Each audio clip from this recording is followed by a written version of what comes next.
What's up, guys? We're live. All right. So, no, we are not getting flaked on. Don't worry. The person is coming. They're running a little late. They shot me a message. So, no worries. We actually have two debates for you tonight. Dos. First one is going to be, well, actually, I think they both seem pretty similar. They're both from TikTok. They both messaged me. I think they're both on the SJW side. So, we'll see. I think it should be interesting. They both seem, very down. They both confirmed. I think the first lady is coming in the next few minutes. She did mention she's running late. So we'll just give her a little time. But yeah, so two debates tonight. It's going to be interesting. Good shit ahead. While we wait, I guess I can answer some questions. Well, actually, we can get popped up by looking at some more TikTok reaction videos about me. I think this is always a good place to start. So let me pull it up. All right. PDF, Alex, should we buy the old product or will your new product have everything from it we need to know? Good question. So let me actually do the official announcement. I was going to make a post about this tomorrow, but the new product is officially finished. I have 100% finished with the editing process, so it is completely done. We are ready to release. We're going to release it in a few weeks. We're going to probably have a 2-3 week promotion period, nothing crazy. Should you buy the old product or will your new product have everything from what we need to know? We're going to retire the old product. So the new product definitely takes everything that's in the old product and expands on it. So there's never going to be an option where someone can buy two products at once, right? So now anyone who has the old product will still have lifetime access to it. We're not taking that away. We're still going to be hosting it on the same, so you'll still have access to it as always. But once we launch the new product, we're going to retire the old one. Simply because it's superfluous. It's not necessary at that point. Also, we're going to do something very nice. So anyone who has the old product, all you're going to have to do is play the price difference between the old and new product. So I think the new product is going to cost like $250. The old one was $169. So you just have to pay the $90 difference, right? We're not going to make you pay, the whole cost, right? Once again, that just wouldn't be, in my opinion, that wouldn't really be fair. So yeah, so that's kind of the deal on that. But yeah, I'm going to make a post announcing it. I want to say like maybe tomorrow or Friday, the latest. So yeah, so should be good on that. When you say we, how many people are on your team? 4 or 5. Yeah, it's me, Indian PE, my tech guy Joe, another guy Zach, and then Aaron, and then some other people in the background. So 5 people. Okay, let's pull up the TikTok.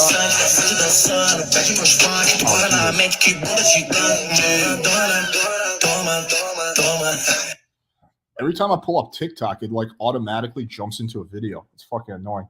Okay, let me share the screen. And again, for anyone who's joining, we're just waiting on the girl. She's coming. She's not flaking, so I'll just give her a few minutes. Okay, so let's see some reaction videos. About a week ago, a really popular TikToker tried to roast me, and it was a massive fail. And this is going to be my...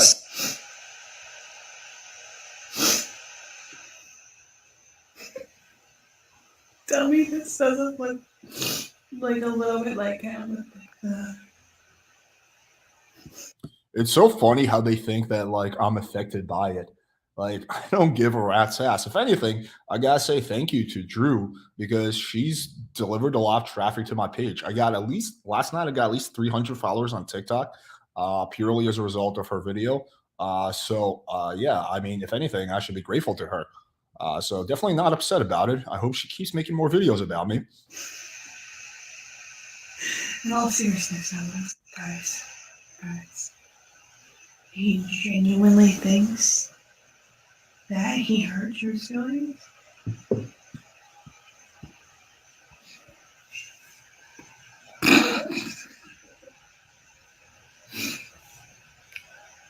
You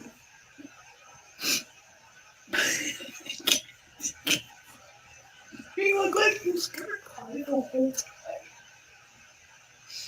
Like you look like you're from emergency.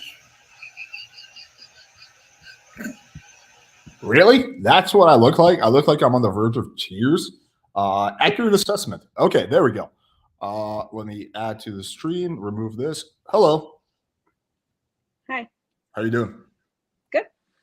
Cool. So what should I call you? Cully 4CC or I feel like this is going to be a little long. It's just Carrie.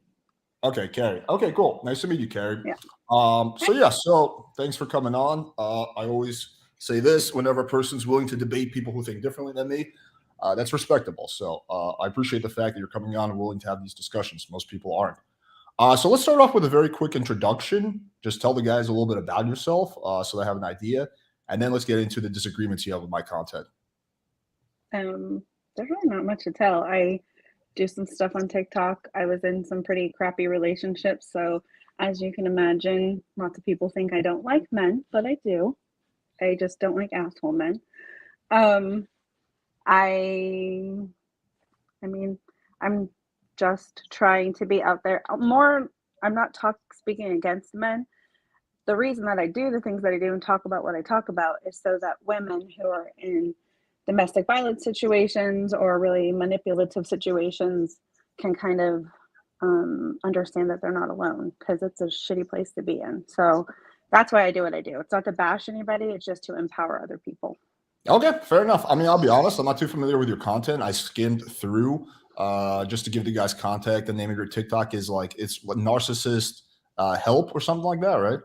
Abuse awareness. Narcissist abuse awareness. Yeah. So I saw a lot of videos about that, which is a respectable cause. You know, no one likes a narcissist for sure. But yeah, I'm not too familiar with like exactly what your content's about, but that's okay. But so let's get into the disagreements you have with my content, and we can just go through them one by one. We'll discuss, and then we'll move on to the next one until we're done with everything. Okay.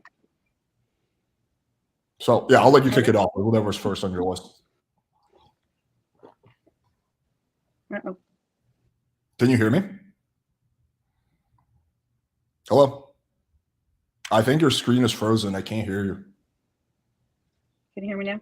Now, yeah, there we go. There we go. You froze there for a second.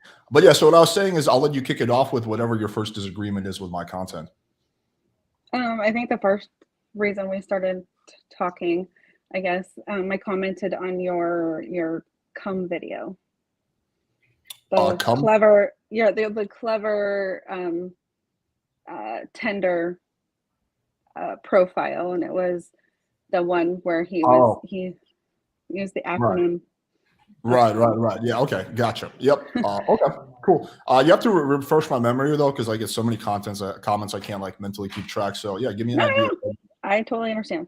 No, basically, you said that this was a spot on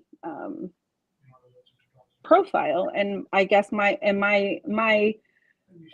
comment to you is it's not really what will attract most women. Not all women, most women. Most women will see that whole entire profile as like red flag central. And you said, why would there be red flags? Okay. So, yeah. Go ahead. So basically, sorry. Go ahead. You got it. Go. I'm Okay. So yeah, I certainly. So I have a whole team, and sometimes they do the messaging for me. But I certainly don't think that that is like some kind of optimal profile. Not something I use on a dating app. The whole point of that is to share something funny. I thought it was really funny. I thought it was good humor. But yeah, not something I would recommend for my clients, or at least most clients. Maybe if you're just trying to fuck around and troll and screen really hard. But yeah, I don't think that's like the ideal bio by any stretch. Yeah, and so that's initially where I came into contact with your content, is that video. And all I said was that was red flag central. And then whoever was answering for you, asked why I would say that. And obviously there were many reasons I would say that. Obviously there was one thing on his mind, which is fine. There's people who are there just to hook up, and I get that. I understand that. But the red flags would also be the entire profile was about him, what she was going to do for him from start to finish. And so I was just saying, from a perspective of a woman, even though I am middle-aged, I mean, most women would look at that and be like, yeah, thanks, but no thanks. I'm glad you know what you want me to do for you. Yeah, it's a very hookup. So it's a very hookup. You know what? Let me just play the video, because I think some people might not know what we're talking about. So let me just pull it up, and then we can get into the weeds of it. So hang on one second. I'm going to share my screen. Because for anyone who hasn't seen that video, this is going to be extremely confusing. Okay, so I'm going to share my screen, and you're talking about the okay, I know which video you're talking about. You're talking about why is this not letting me scroll? TikTok is always so buggy. Okay, hang on one second. I have to reset this. Now it's just gonna jump. Guys, a woman's Okay. I like how TikTok is so presumptuous. Whenever you log on, it already starts playing a video. Okay, the most creative Tinder bio. Okay, so this is the video. the most creative bios I've seen in a while. Females, I'm looking for a woman who will make me come. And then it's M, make me dinner. A, appreciate the things I do for you. K, kiss me. E, eager to ask about day. M, marry me. E, endlessly love me. C, capture my heart. U, make death do us part. M, make me come. This is a pretty fucking perfect bio. This is I did say the word perfect. Yeah, I don't actually, let me kind of rephrase that. I don't actually think it's the perfect bio. I think it's pretty funny. I think this is a bio that you can use if you're, very much hookup oriented, which I think a lot of my viewers are, but not everyone. But I think it's going to screen out a lot of girls who are looking for something more serious, for sure. I would agree with you on that. So let's get into some of the specific red flags that you mentioned that you saw in that bio.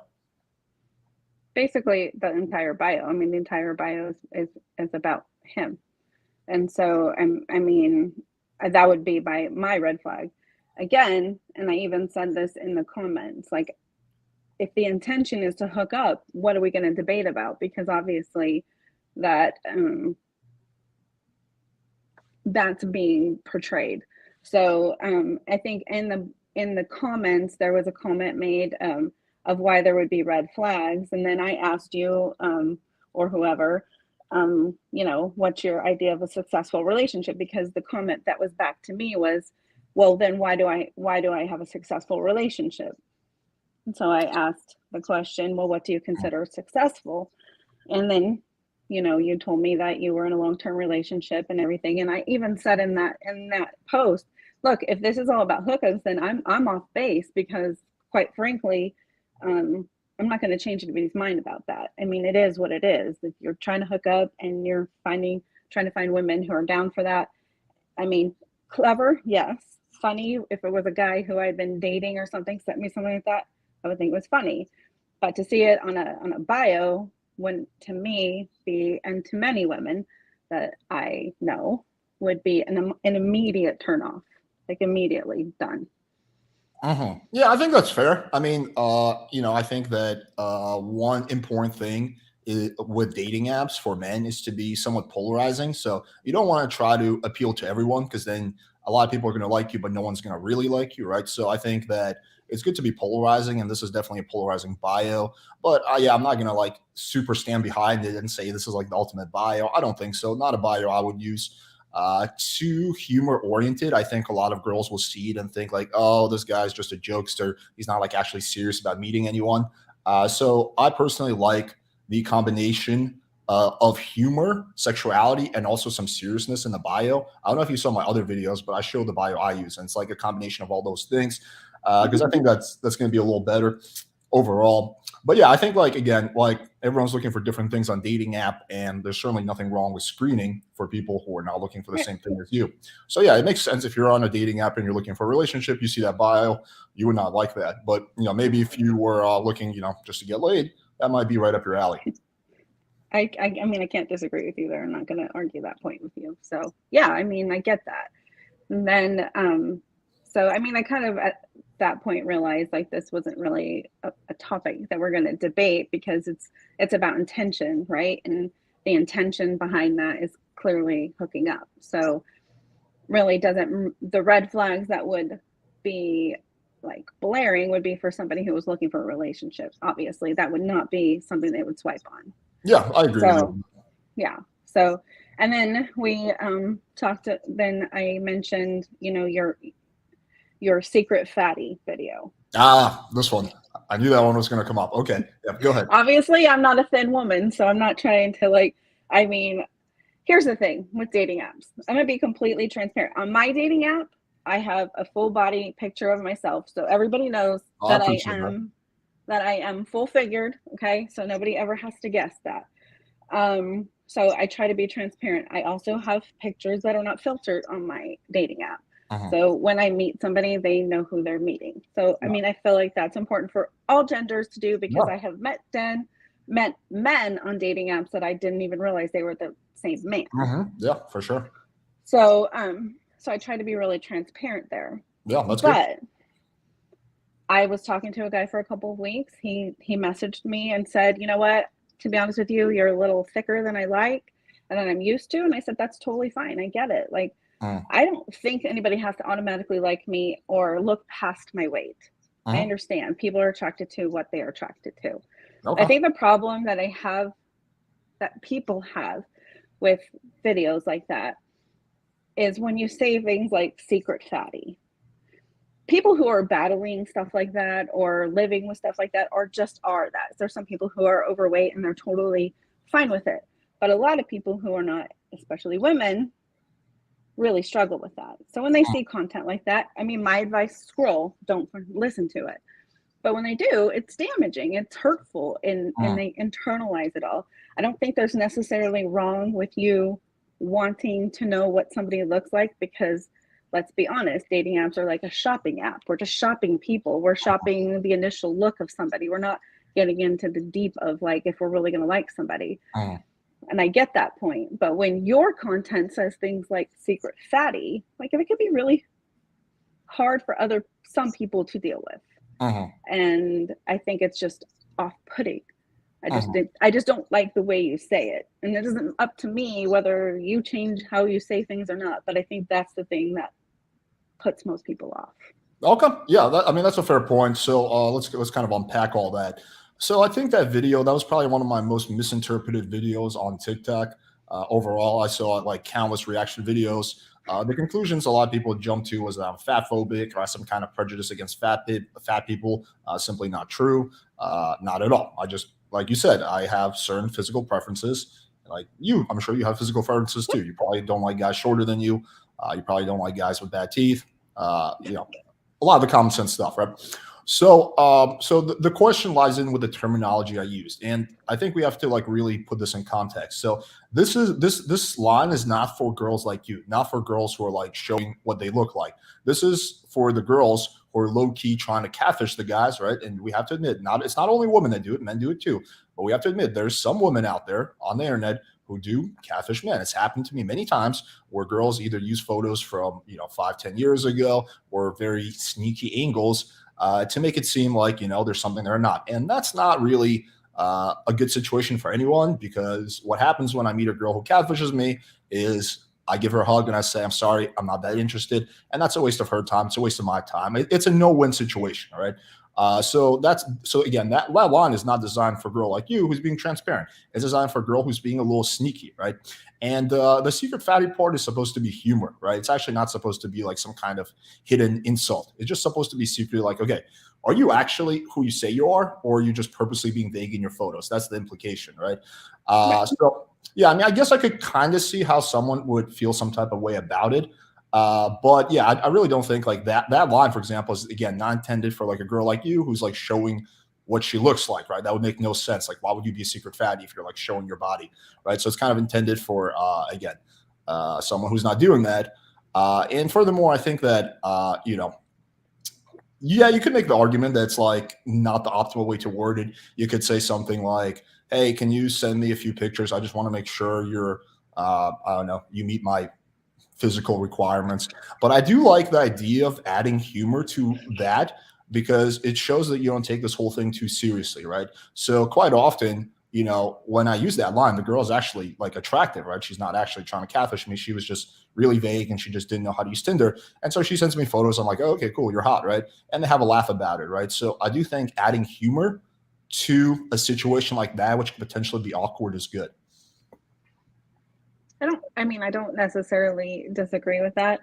And I mean, obviously, if you're on dating apps, it's a whole different world. It's a whole different world. It's all about the initial reactions and what you see and all of that. I mean, I don't know if you've ever been in a situation in your life where you've met somebody who you're not attracted to, and then you become attracted to them when you get to know them. But I don't know that everybody's in that stage of life, or that everybody does that, or everybody has the capacity or want to do that. And I'm not trying to tell people how to live their life. I just think that we could word things better in society to make it's such a personal thing, and you can't censor yourself. I get that. I understand. You are who you are. Your content is what your content is. and your content does well, and it does well because you use a shock factor. So I get all of that. I mean, you're not gonna, like I said, I mean, I'm probably not gonna change your mind about much in this conversation because it works. Like, it works. You have 100 and something thousand followers here, you know, on TikTok. You know, you have an audience, and it's based on the way you do your content. And I don't necessarily even fault you for it, but there's this culture out there of people deciding who has value and who doesn't based on their outward appearance. And that culture is disturbing, because even the young men who are on here, who are on Tinder, who are using their, you know, these cute things and all of this stuff, one day you're not going to be young and cute and hot. You know what I mean? So we all change. And so it's kind of just sad that people have value based on how they look. And it's life. I get it. We're human beings. We all like what we like. We all want what we want. But in the end, you know, if, like me, I'm a middle-aged, you know, curvy lady. Like, most people would say that I'm used up and I don't have value. I'm a low value woman. And so those are the kind of things that out in the world can get a little bit frustrating. You have to realize that you have to just move on. It doesn't matter if somebody thinks you're low value because you're, you know, too overweight, or you're too old, or you've been married, or whatever the reason is. That's really not about you. It's about them. But it's the whole culture. And that's why people come at you. They come at you because they feel less valued as a human being because of the way they look. I'm not saying it's all your responsibility. It's just reality. Yeah, let's unpack that. So I think there's several things that we should go over. So I think the first one is you made a point how, like, you know, some people might say that you're lower value. So I don't think you are lower value as a human being by any stretch. I don't think an overweight person is like a less caliber of a human, right, than like a skinny person or something like that. Maybe some people think that. Certainly not me, right? Like, I don't believe in that. Like, I don't think that. However, you know, we can't be in denial about what is sexually attractive and what is not, right? For example, for me, all my life, I had the opposite problem. I grew up really, really skinny, right? Like, I'm one of those people that eats a shitload of food and I'm still skinny. I don't know if you saw some of the video I released today, but it had a photo of me when I was like 25, and I just literally looked like a skeleton, right? And, you know, I'm still the same human being, right? Like, if you like me, you would say, oh, you're still Alex, you're still awesome. However, like, it is a fact that I am less attractive to, you know, the opposite gender. So, you know, at that point, it's up to me to make a decision. You know, do I want to change that, right? And for me, the answer was yes, because I was like, you know what, like, I want to be more attractive. I want to have better dating prospects. You know, I want to do that, right? And so I decided to change that, right? And I get it's not always easy for everyone. I understand everyone has their own struggles. But I do think that we might be doing people who have weight problems a disservice by being delusional and claiming that they will be equally attractive to the opposite sex. I think that could potentially deprive them of the motivation they need. And look, if a person who's overweight is comfortable with, you know, what they are and their dating options, and they don't want to change that, they're totally entitled to that. They should not be shamed, or they should still be treated with dignity. Of course, like, I don't think we should be like shaming people into improving, right? But at the same time, I don't think we should be deluding them and lying to them and saying this is just a different kind of, you're just a different type of sexy, right? Like, that's just not really doing them a service. Can I interject? I don't want to interrupt. Yeah, go ahead. I think that for you and for other people, that is absolutely true. But there are people who are attracted to even women or men who are overweight. Sure. I mean, I have dated men that probably most people wouldn't think I would be able to date. They would be considered out of my league, right? So, I mean, I think that generally in society, the ideal of what a woman should look like and should be to be sexy might be one thing, and it might be your idea of what a sexy woman should look like.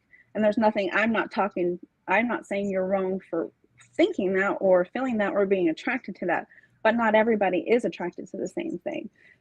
I definitely know people who are okay with a woman who is overweight and attracted to them and very sexually attracted to them.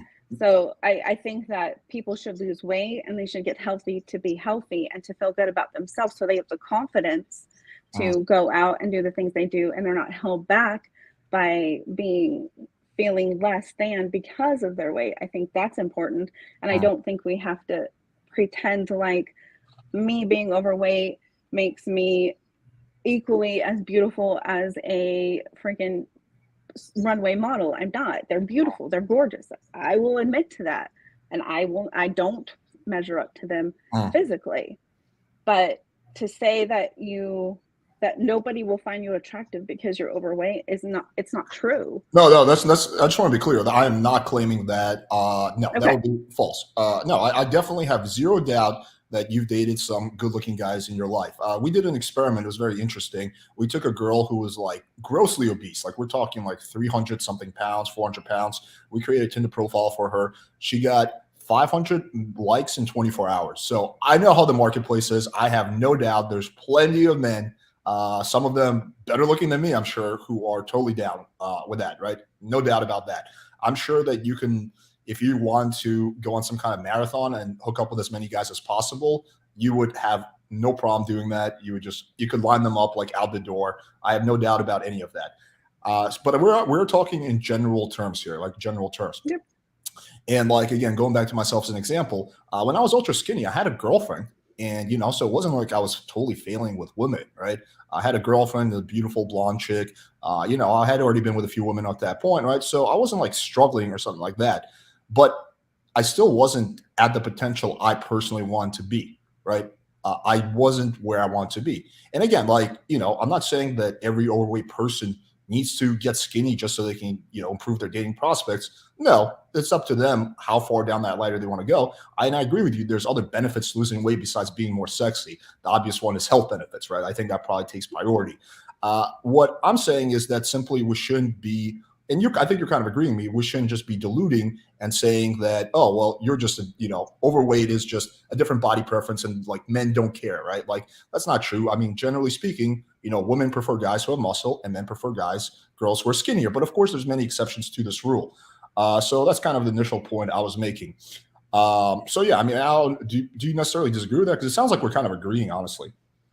I mean, I agree that there's going to be preferences for everything, I guess. And I'm not disagreeing that there's conventional beauty versus real life beauty. And I think that that's two different things. I think that there's obviously people who are going to walk down the street and be obviously amazingly gorgeous, like obviously.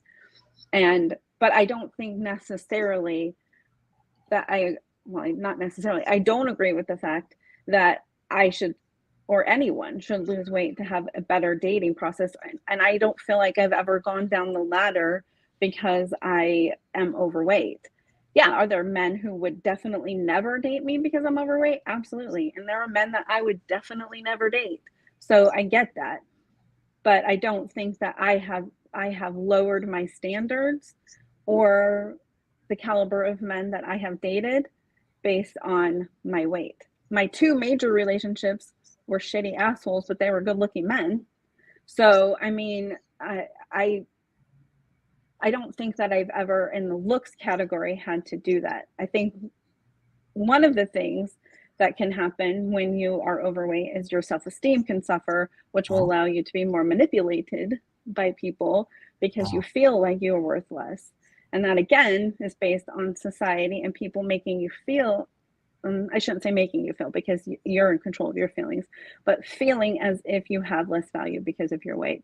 So and I get it. Like my son, he still is a skinny little rail. He's a little tall, redheaded guy, and his goal for years has been to put on weight. Like I get everybody has struggles.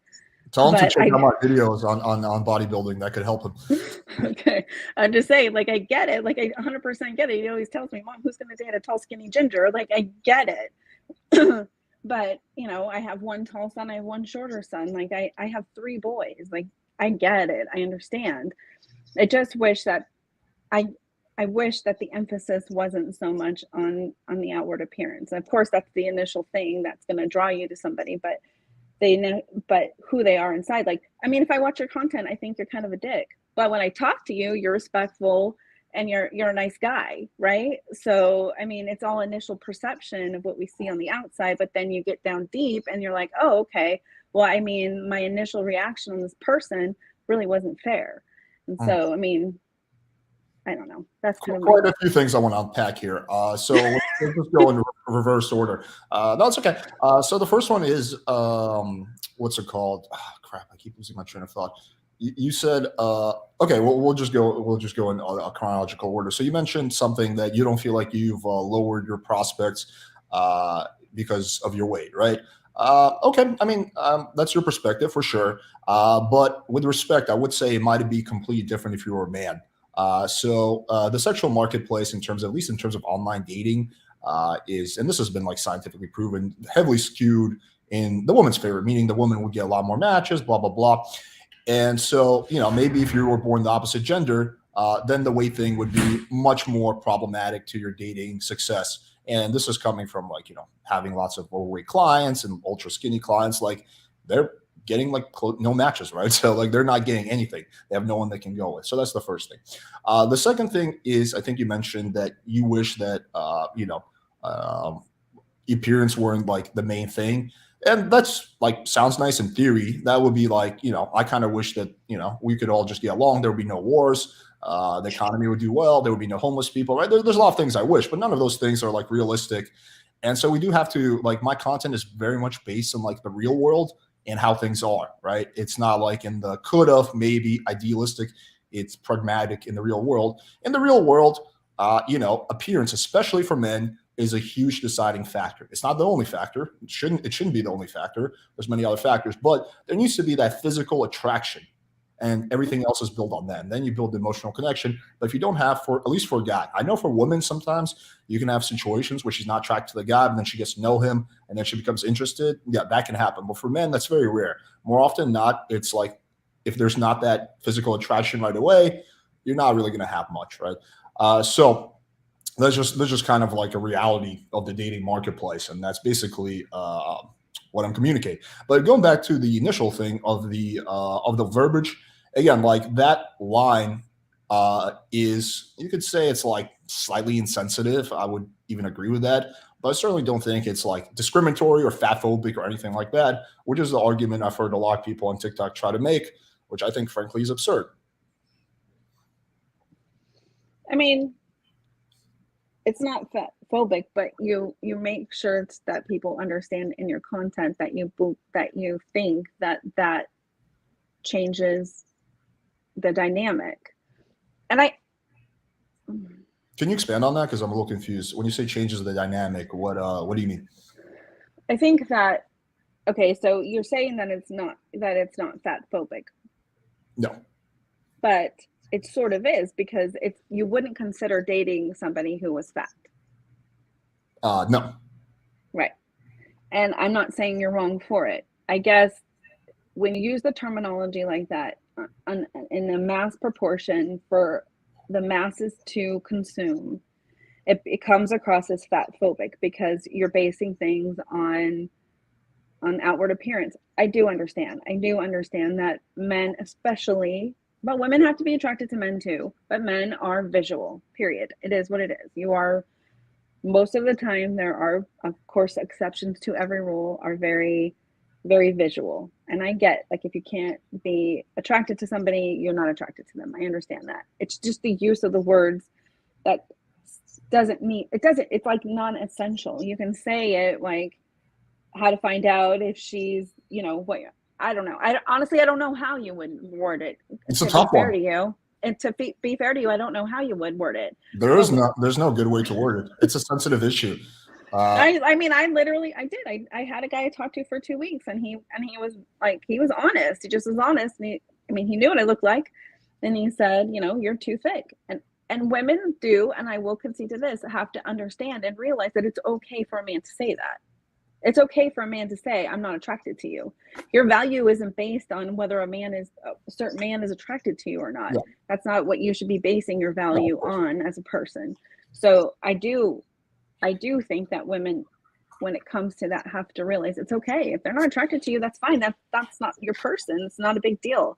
And don't take it personally. And but it is hard. It's hard to not take it personally. I don't take it as personally as I used to because I'm almost 50 years old. So I'm old enough to know that this shit happens and it really doesn't matter. Oh, you Like, look younger. You look younger. Congrats. oh, I would yeah, have guessed you were like late 30s. no, I'm 49. Oh, okay, cool. Yeah, my oldest kid is 30. So, Oh, wow, okay, it's like my age. yeah, you could be my kid. So Okay, mom. No, I mean, okay. Let's kind of go off with so we can, two things. yeah. Two things I want to discuss. So they're separate issues. One is the choice of language, and two is the fat phobic aspect of it. So if we're following that logic, then women would be short phobic for not wanting shorter guys. Women would be skinny phobic for not wanting guys who are skinny. Every single person would be like 20 million kinds of phobic, right? Because we all have our sexual preferences. We all have a type that we like and a type that we don't like. So if we're going to follow that logic, then we're all like 20 different kinds of phobics, right? Because we all have sexual preferences. That's not the correct use of phobic. Phobic is when you're like you just have almost like disgust for that person, right? Like they're just like, you don't want to be friends with them, you don't want to associate with them, you're afraid of them, right? Phobia is like a fear, right? So it's like almost like you're afraid of that person. I'm certainly not afraid of fat people. Like I'm not like fucking when I see them like, oh, like I'm not dropping my phone and shit like that. And would have no problem being fat with friends with an overweight girl. I actually do have one female friend who's overweight. Purely platonic. We've been friends for like a year and a half. She used to work in my building, and we still keep in touch. My girlfriend's really good friends with her, right? Doesn't affect our friendship at all. I'm just simply not sexually attracted to her. So if I was saying that I don't want to be friends with fat people, I don't want to see fat people, I don't want to associate with fat people, they disgust me, that would be fat phobic. And then you could say I'm fat phobic. But just because I'm sexually not attracted to overweight girls, that doesn't make me fat phobic. Because again, if we're following that logic, every single person is like 20 different kinds of phobic. Does that make sense? I mean, yeah. I guess the word phobic might not be fair, but okay. I mean, phobia really means I'll concede. something. Yeah. So the second point was the choice of wording. So yeah, I mean, I'm open to suggestions, but it is a tough thing to verbalize though. Like, let's kind of do a thought experiment. Think about it. Like, you're talking to a girl, and she doesn't have any body pictures. You're not sure. She has a pretty face, but you're not sure what the rest of her looks like, right? The most obvious solution would be like, hey, do you have Instagram, right? That's probably the easiest fix. But she's like, no, I don't have social media. Ooh, now you're in a tough spot, right? So you say, okay, can you send me more pics? And she says, why? What do you do? What do you do in that situation, right? How do you answer that, right? Now, one approach is to be just blatantly honest and transparent. Be like, well, honestly, I think you have a cute face, but I want to make sure you're not overweight, right? That's one way to word it. I don't know if it's necessarily better, though. I like the idea of adding humor when talking about potentially sensitive things because it diffuses. Humor is a good diffuser, right? Like, especially with tension or anything sensitive. So I personally like the idea of adding humor to it. And the girl's like, why do you want to see pictures of me? To make sure you're not a secret fatty, right? I kind of like that more because, again, I think it adds humor to to a sensitive situation. But like, if she's a secret fatty. Well, then you're not going to go out with her because that's not your type, right? I mean, assumingly you would not use this line if you were like overweight women, then you would not say that, right? You would say, right. Something, I want to make sure you are secret fatty, right? Like it would be the opposite. So this line would be for men who are not attracted to women who are overweight, assumingly, right? But yeah, like how would you do you have a better idea of how to word that in that situation? I don't. It's tough, I'm gonna be right? honest with you. Because I probably wouldn't. I probably would meet the person and go from there. If I'm having a good conversation with them and I like what they look like, and I mean, trust me when I tell you that not every man that's on a dating app looks like his date. I just went on a date with a guy who definitely put pictures of him 20 years ago on his profile. By the way, this is not just a woman thing. I think this line can be used by women potentially. Like this is not just something that's like it just comes from that way because I'm a man. I'm talking to women on dating apps, but I don't think this is something that only applies to one gender. I think it goes both ways. Of course, men can also be secret fatties, right? That makes sense. I think that it would be ideal, and maybe unrealistic, especially for men in their 20s and in early 30s, to just go on a date. So yeah, I would definitely disagree with that for a variety of reasons. I know you would. Yeah. I know. I think you are, by doing that. So if there's a type of girl that you're not attracted to and you know it's not going to work and you go on a date with her, honestly, you're wasting your time and you're wasting her time. You're wasting both of your times. Both of you have to drive. You guys have to find parking. You're taking time out of your day. And assumingly she's looking for, let's just assume this is for a relationship. Like, let's assume you both want to get a partner. She's looking for that. You're looking for that. But you know that you're both not right for each other, right? You've just wasted both of your time. Like, it's not just purely pragmatic. It's like you wasted her time as well, right? And something that wouldn't work. To me, it seems like much better to find out beforehand and not waste both of your times, especially if you're busy, she's busy. Like, that just doesn't seem like the better alternative. I think if that is your main, if your objective is to make sure she's physically attractive to you, you'd be better off just being honest. I'm only attracted to thin women. Is that going to work for you? I mean, honestly, I mean, at this point, more like off-putting though? No, who cares if you're off-putting somebody that you don't want to date? I mean, well, but that was the initial problem with the line, right? The initial problem you had with it was that it was off-putting, right? That was kind of rude. But it's honesty is different than secret fatty, because honestly, you're making being fat, it becomes an insult. You're making it an insult when you're saying are you a secret fatty? You're making that line an insult. If you are truly just not attracted to somebody who's thicker, then you coming out and saying, look, I'm not attracted to women who are not thin. I'm just going to be honest with you and up front. And I don't mean to hurt your feelings, but you don't have any body shots, and I'm going to be straightforward and ask you. To me, as a overweight person, I prefer it. The guy who was straightforward with me and said like what he thought and felt, I respected that. If he made it into a joke, a butt of a joke, and made it into an insult, that would have been insulting. That would have been insulting to me. That wouldn't have been funny to me. Even if I were thin, and I was thin. I mean, I haven't always been what I am now. I mean, I was a very thin, very conventionally cute girl when I was in my 20s and 30s. So, I mean, I've just never had that same mindset.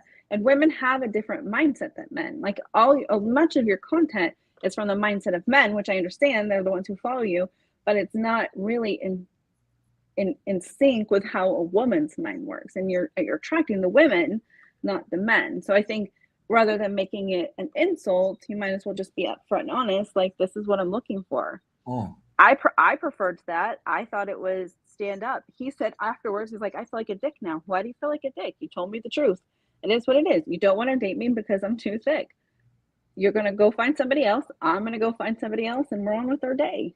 But don't you appreciate the fact that he didn't make you go on a date and then like drag it out for like 2 hours? He dragged it out for 2 weeks talking to me, and he knew what I looked like the entire time. Oh yeah, well I would argue he waited way too long. That should have been set the first day. It's not like he was guessing. Way too long. Yeah, 2 weeks. If he was my client, I'd be like, dude, what the fuck are you doing? 2 weeks? That should have been day one conversation right there. I don't know why you're wasting your time, her time, everyone's time. Yeah. Okay. So, I mean, to me, I think it's better to, instead of making it the butt of the joke, it's better to just be straightforward. That's my opinion. Not everybody will agree with me. You probably don't agree with me, but to me, as a person, I see your point. I see your point. How that could be potentially offensive. I see your point. I don't think your logic is flawed or something. What's interesting though? So the second thing though, you said, I do disagree with that. My content is for men, but it's not just from a man's perspective. So everything I do is heavily tested, right? I don't just like pull this stuff out of my ass and be like, ooh, let's try this line, right? It's like stuff that I've done that's worked for like years that then I share with my audience. And I'm always experimenting and trying new things. So everything I say is based on real world experience, not just like something I just pull out of my imagination. So that line, believe it or not, I might have used it, I don't know, like several dozen times in my whole life. Not that often, but I would say several dozen. I would say it has like an 85-90% success rate, believe it or not. So that means when I say success rate, I mean 90% of girls laugh about it and send me a photo, right? That's what I mean. Success rate. Those 90% are probably not secret fatties. No, they're not. Exactly. Yeah. Yeah. So Well, it's the secret fatty that's going to be like, oh, thanks, I'm glad I'm the butt of your right, joke today. right. I get So that. when you put it out for the masses, and the masses are seeing it, then that's when it becomes problematic to people, and it becomes hurtful. It sucks to be the butt of a joke. You were a tall, skinny guy. You were the butt of the joke, I'm sure, more than once. Like, it I sucks to still be the am butt fairly of. often on TikTok, actually, like There 5 you go. times a day. Yeah, they're not very nice to you, and I don't think that's cool either. I'm going to be honest. I don't think it's cool that they pick apart how you look and all that stuff. I don't think it's cool. I don't think it's cool to do that to anybody. I mean, it sucks being the butt of the joke, and women, and I can only speak from the perspective of women because that's who I am. No. Women have a difficult time because that's how a lot of women end up in situations where they're with highly manipulative people, where they allow things that they shouldn't allow because they feel like their value is less because of how they look. And it's a bigger problem that your content doesn't need to deal with, and I totally understand that, but it's a huge problem that's out there because so much emphasis is put on how people look, that it becomes a tool that's used by people who are not good people to manipulate and control people. And Yeah, so it'd be I'm- amazing if we lived in a world where people weren't talking shit to you about how you looked, or talking crap about someone being being fat or unattractive, or, I mean, trust me, on the dating apps on the women's side, it's horrible. If you don't like somebody, they'll come at you. You don't like me because you don't like, I mean, I have a whole YouTube of 1,000 men call me a piece of crap. They just watched a 3-minute video of me, know nothing about my life, but they all believe they know my life. So, I mean, we get it from both ends. That's why I told you I don't think that it's necessarily unbalanced. I think it's shitty that people don't date people just because they're short. I think that it's shitty that people, I mean, I don't like the culture of online dating. Do I online date? Yes. I don't fucking like it. I don't like the culture of it. There's so much we got to unpack here. Okay. Well, that's okay though. So the last thing okay. Well, let me just think of the way to organize that. Okay, let's start. We'll just go in chronological order, and if I miss anything, you just can remind me. So you made an interesting point. You said those chicks were probably not secret fatties, right? So that kind of leads me to what I was thinking is, I wonder though, like what you're saying is, if a girl is overweight, hearing it worded a different way might be preferable, which makes sense. I get that. I'm just wondering if for a girl who's skinny, right, if actually putting it like a humor like that will actually be preferred in terms of her response rate. And my speculation, based on my years of experience, is yes, because I think, you know who picks on overweight women more than men? Women, but they do it secretly, right? Women can be the biggest bullies sometimes, from what I've seen. And they will deny it to the death in public, but they will get off on it like behind closed doors. So that's why I think when I say to a girl who's skinny, like, you're not secret fatty, right? It's such like she almost gets off on that. She's like, of course not, ha ha ha, right? And like, so I wonder if I said to her much more directly, if that lowers my chance of getting a date with her. Because then she might take it some type of way. And my speculation is yes. So I see your point about how it could be offensive to that person who's not, who actually is a secret fatty. I get that. I would make the argument though, and I guess this may sound like a justification, and it probably is to a lot of extent. But then again, I never claimed that my goal is not to offend people. I'm not super worried about that, although I generally try to avoid it if possible. And so I would make the argument that you should not care at all what some random person on a dating app thinks about you. And if you do, you probably shouldn't be on a dating app, because you will not make it far, because dating apps are brutal. And for men too, believe me, for men. Like I have screenshots for days of girls saying the nastiest, meanest shit you can possibly imagine, like way worse than secret fatty stuff. Like, we're talking like some fucking Inception type of shit where she's like getting into your brain and like trying to like destroy you, right? I've seen all kinds of stuff like that. And it happens on both sides. I'm sure men do it as well, right?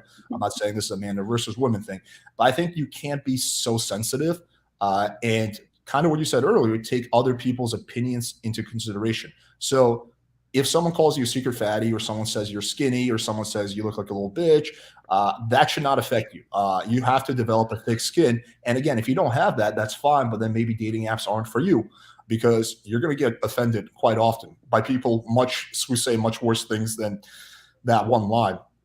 So that would be my counter argument to that. What do you think about that?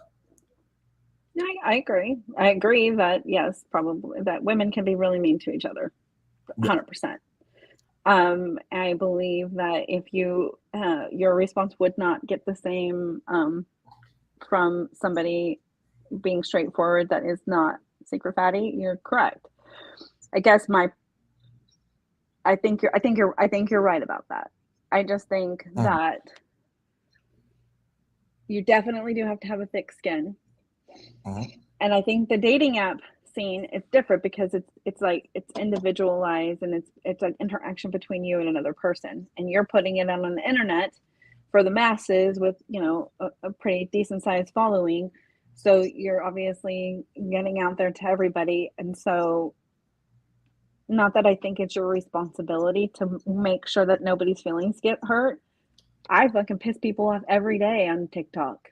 Well, I think you have to be willing to piss people off in order to be authentic, right? Yes, and I do a lot, and they explain to me why I am an idiot constantly. Well, I think that means that you're being genuine, right? If you're pissing people off. Yeah, I do. I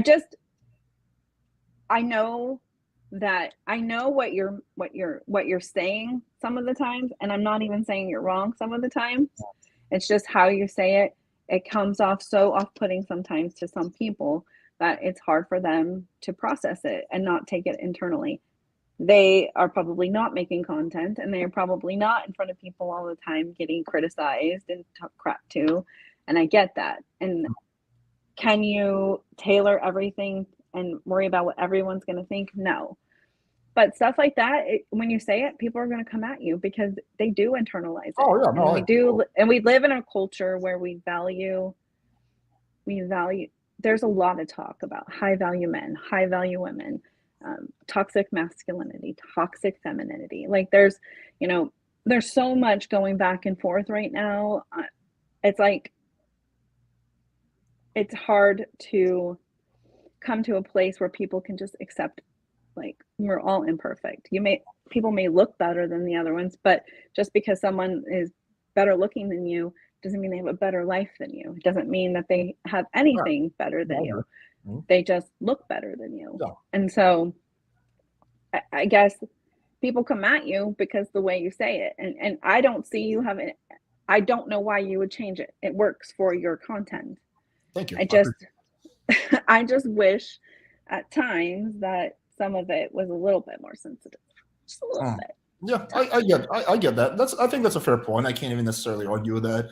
I mean, like going back to what you said, I'm not a fan of cyberbullying. I was bullied when I was growing up. I'm not a fan of that stuff. I certainly always tell my followers not to engage in that. So, for example, after this podcast, there won't be anyone who's going to be messaging you from my team, right? Or if they do, and I find out about it, like, that's not going to be cool with me. So I'm not a fan of any kind of cyberbullying. But from what I've noticed, just my observation is when I do see it, I see it much more on, I don't want to say your side of the internet because you don't really seem like you're part of that crowd completely. But so I'll just say like the left-leaning, social justice warrior, politically correct crowd. They're abundant on TikTok. And they will say the meanest things humanly possible. Like we're talking like stuff like go kill yourself, like, which is like, obviously doesn't affect me. I don't care. I'm not going to kill myself, but that's not cool. Right. So I do see it on like all sides of the internet. And I find it ironic that the people, again, not saying you're in this crowd because you seem like a very nice lady. Like, I don't think you're like a mean spirited person who insults people by any stretch. So again, I want to be clear on that, but I do see that like, the people who care most about people's feelings and try to be the most sensitive can actually ironically be the meanest people to anyone who they feel doesn't go along with their agenda. So I think there's good and bad ways to communicate. And I think, the way you communicate is a good way, right? You kind of made your point. I get what you're saying. I'm not saying necessarily I'll change my wording, but it's going to be in the back of my mind what you said. I mean, I see your point, how it could be offensive to a girl who's struggling with weight issues. Again, I would make the argument that girl probably shouldn't be on a dating app because, she's not going to have a good time. But okay, I see your point on that. I'm not going to like say that, I'm not going to make the claim there's no way that could be offensive to anybody because I can see how that could be offensive. But I do think in society nowadays we place too much importance on not wanting to offend people and not enough importance on being genuine and authentic. Like I think most people online are putting on a charade where they're like pretending to be this person. In real life, they're like nowhere near that person. They're actually like way meaner and way more. And I see that again more on that part of the internet. Like a lot of the people who like are virtue signaling really hard, like behind closed doors, they're like kicking puppies and shit. Maybe not that, but like they're not good people, right? I've seen plenty of that. But yeah, so I think we're kind of pretty much in agreement on that. Was there another topic that you want to bring up, or do you have any other points? I think that pretty much talk. I think that you said that. I think we were talking something about like the short people and the fat people. What were you saying about that? My point with that is, again, I believe women should be entitled to date who they want. So if a woman doesn't want to date a short guy, I don't see that as problematic by any stretch. I don't think she's like short phobic or something like that. What I was pointing out in my videos is the hypocrisy for shaming a man for not wanting to date an overweight woman while encouraging women who don't want to date a short guy. I was pointing out the hypocrisy in that, especially because height is 100% outside your control, whereas weight for most people is at least somewhat within their control, right? So you would think that if we're going to pick one over the other, which I don't think we should, it would be the height thing, right? Because you have no control over your height unless you get that really weird surgery, which completely fucks you up. Right. So that's kind of what my initial thing was, again, pointing out the irony. Like if you're someone who's like calling me a fat phobe for saying I don't want to date an overweight girl, then you should certainly call another girl a short phobe if she doesn't want to date a short guys. But that's not what happens. Those women like, oh yeah, girl, you have standards. That's okay. Fuck those short guys. But me, I'm a fat phobe, right? So that's the irony and hypocrisy with that. I don't think that most women high five each other and say, "Good for you, you go girl, you don't want to date short men." I don't think that is a thing. Do women tend to like taller men? Yeah, I mean men are like innately supposed to be the protectors. Women are supposed to be like the nurturers. So like our chemistry will basically, just like men will be obviously mostly attracted to conventionally beautiful women. Women are going to be attracted to tall, big men who are protective. That doesn't mean just because we're attracted to them, that's the only people that we'll date. So I think that also, I'm gonna be really honest. A lot of shorter men. I'm a short woman. I mean, you can be very short and still be taller than me, and we can date. We're cool. But there are a lot of shorter men who have a problem with dating taller women. So it's a lot. It's a lot to unpack, as you like to say. It's a lot to unpack. But do I think that somebody should rule somebody out because they're short? No. It's just the same thing as saying I'm not going to date you because you're fat. It is the same Exactly. thing. You're right. Exactly. Yeah, it's the same thing. So I think you're a very nice woman who probably hangs out with other nice people, so you might not be as aware of it. But I assure you that part of the internet exists. Maybe they're not I know. Getting together on like CNN high-fiving each other, but it's certainly happening in other channels where there's this like the short guy's always the pun of the joke. He's called the manlet, incel, whatever. And I'm not a short guy, so I personally don't have to experience that, right? I'm 5'11", right above average height for a man. But I've had shorter clients, and I've seen what's like from their perspective, and it is brutal. They not only like are some women like not dating them, which is fine, but they're like the butt of jokes. And when a girl tells her friends on social media and publicly available stuff where everyone can see, oh yeah, I didn't want to go out with him. That N-word was like 5'5". And the other girl will be like, oh yeah, fuck him, girl. He probably has a small dick. Standards, #standards, stuff like that, right? So, and then also when I made that video and I pointed out the hypocrisy there, a lot of people started trying to justify. They're like, no, it's different. It's okay for women to shame guys, or not a woman. It's okay for people to shame men who don't want an overweight woman, but it's not okay to shame those women who don't want a short guy, right? They were bending over backwards to justify the double standard.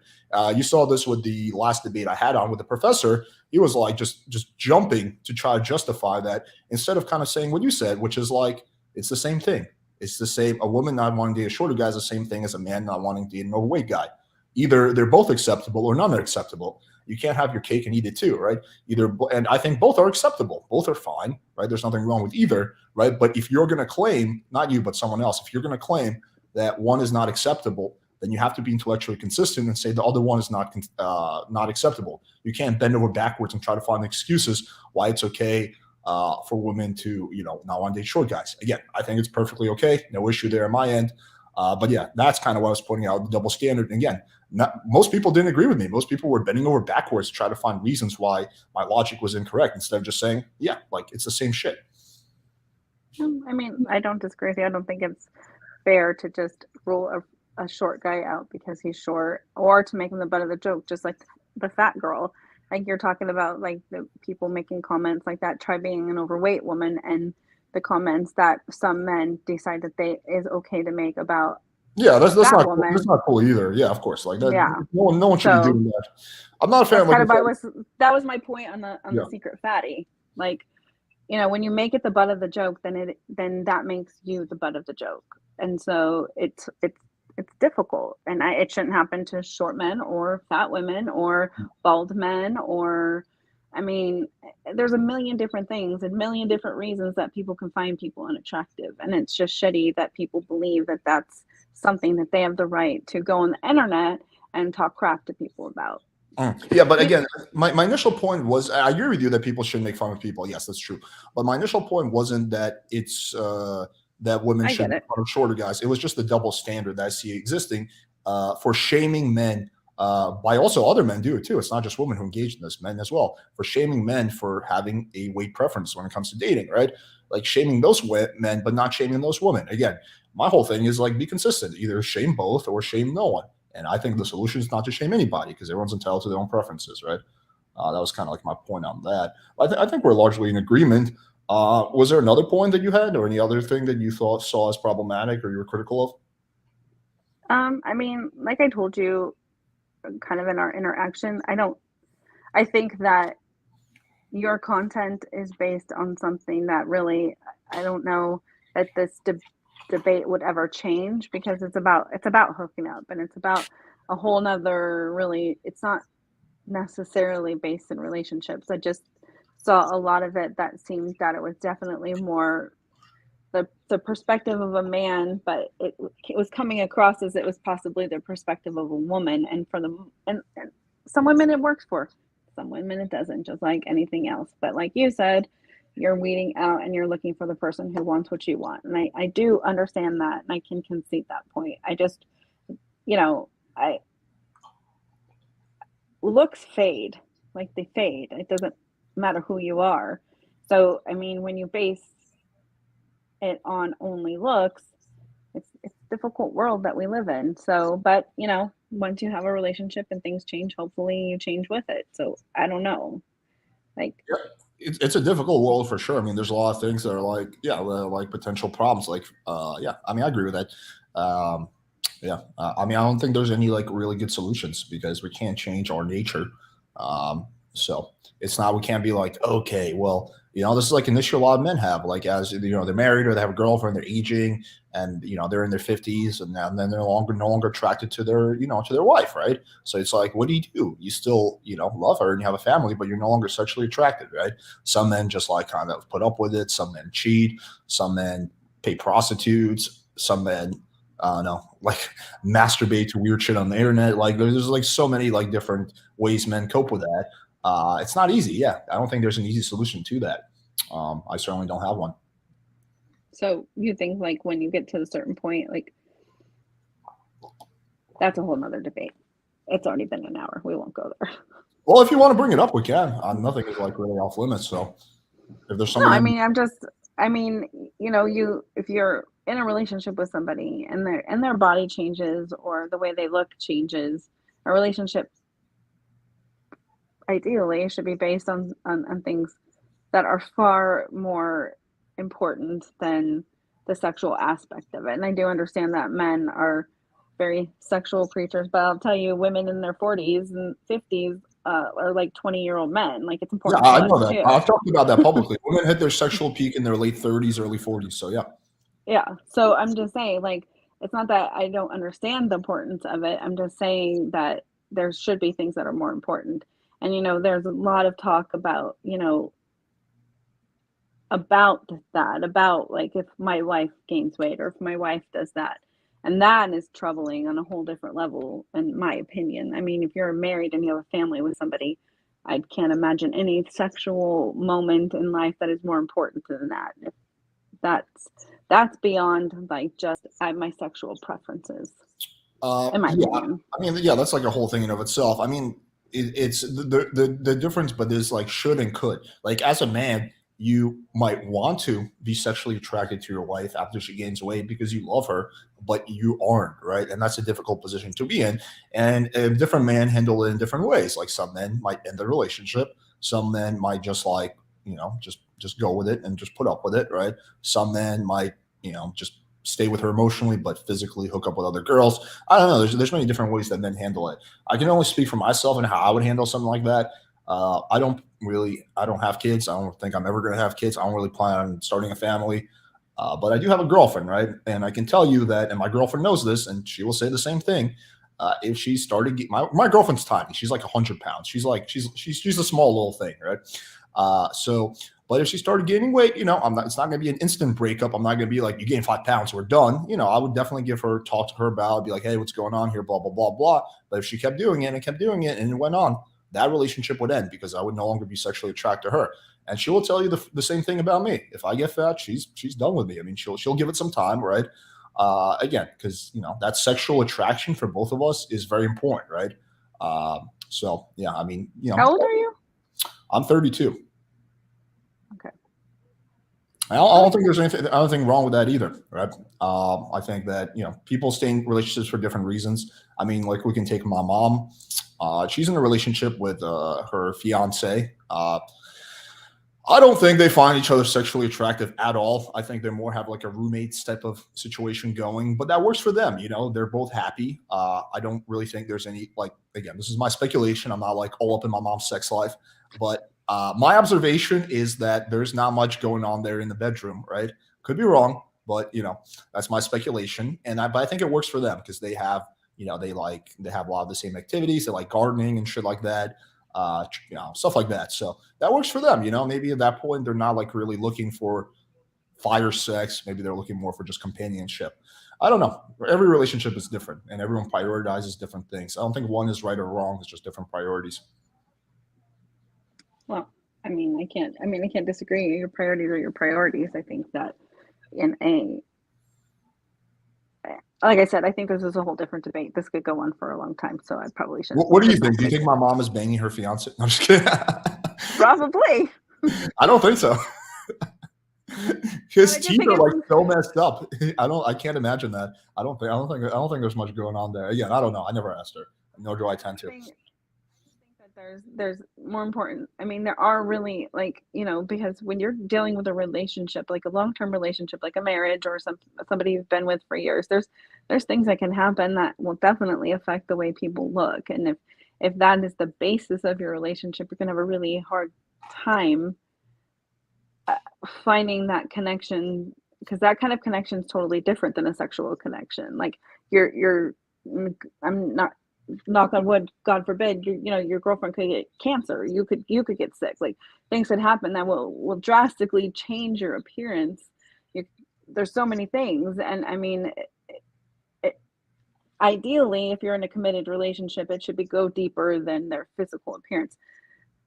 Usually when people start gaining weight and things like that start happening, it's because they're depressed or the relationship's gone bad. There's a lot of factors that come into that. So somebody who is physically fit and thin, like I was physically fit and I was thin and I was all of these things, and yes, I gained weight, but I gained weight because I was in a bad marriage and I was depressed, and we didn't work on these other things that were so much deeper than our physical bodies.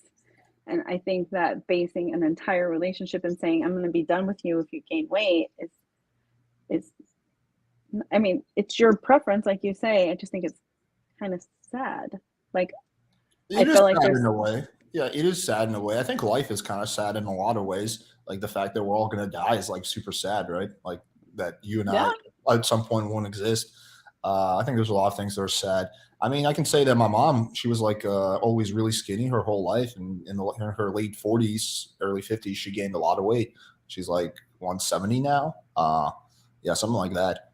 But I'll tell you this: like with my mom, I never shame her for being overweight. Of course not. I'm not gonna be like, Mom, you're a little fat ass. Like you're a super fatty, Mom.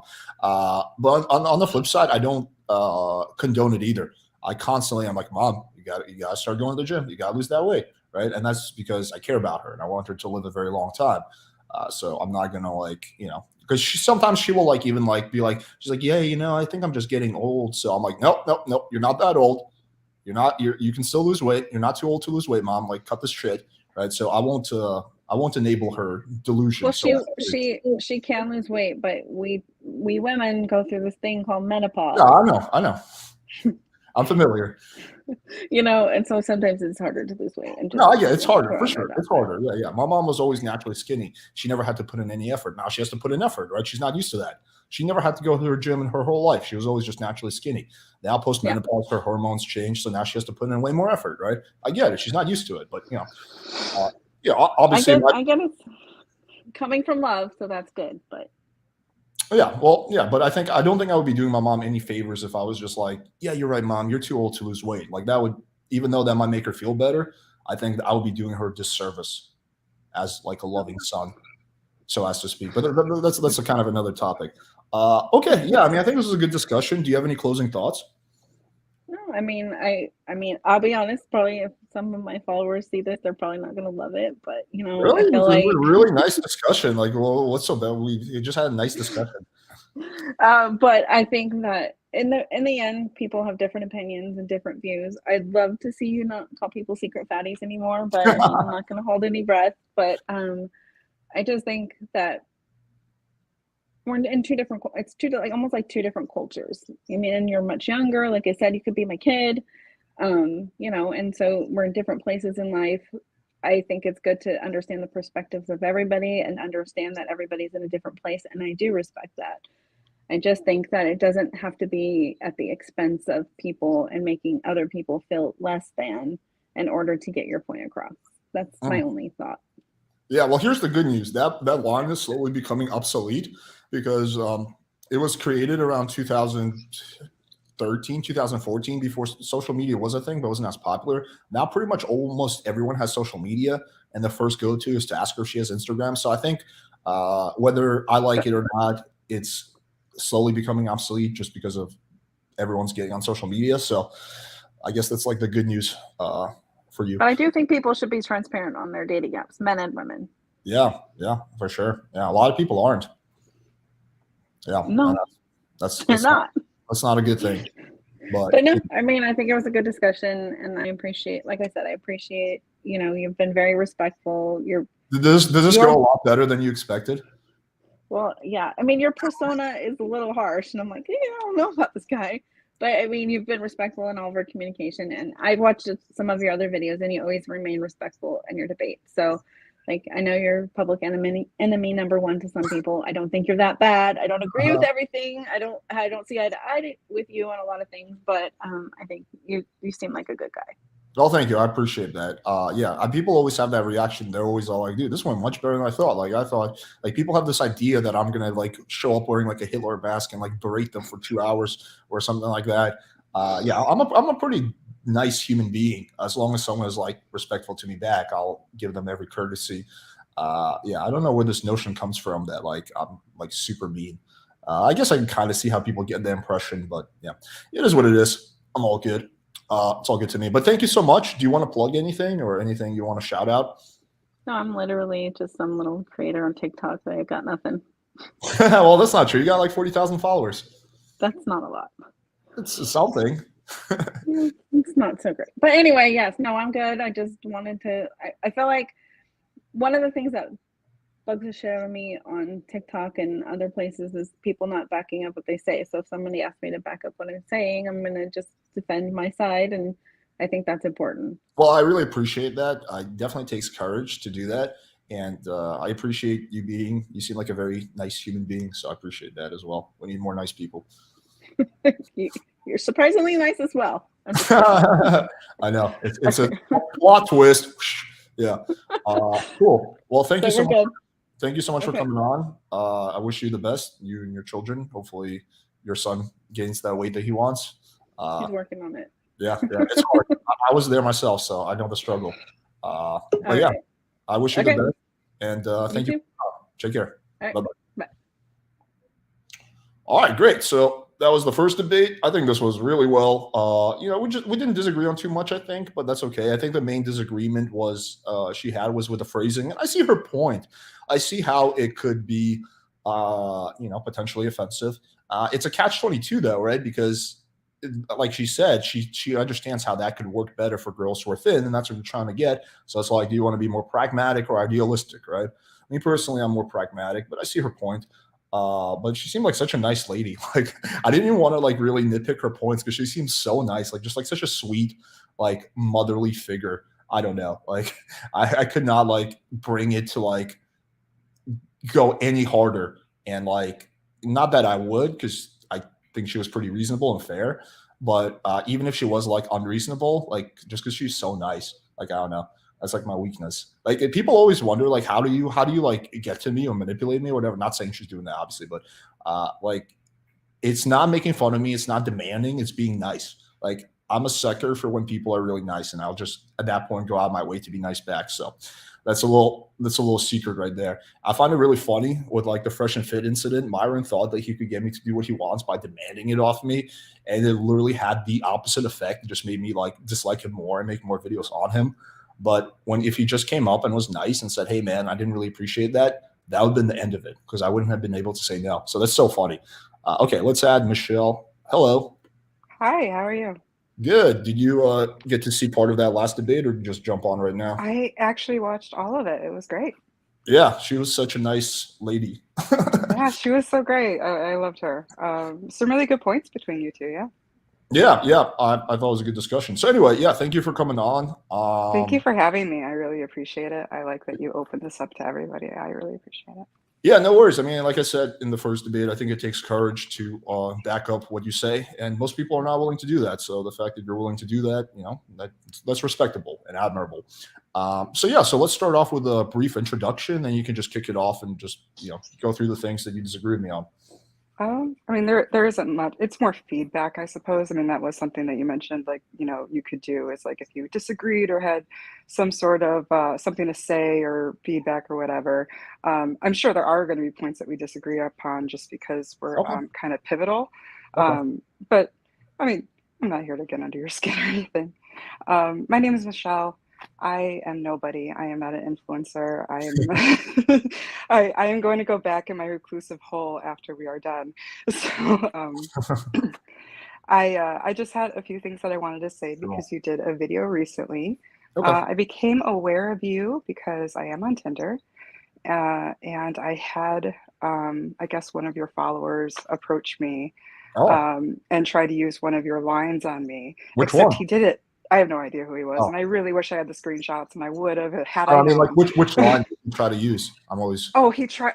Are you on your period? That's not my line. Oh wait, no. Okay, he butchered that. It's like He totally did. Like, yeah. Okay. like he did a bad job because he started off with, "Hi, can I come over?" And no.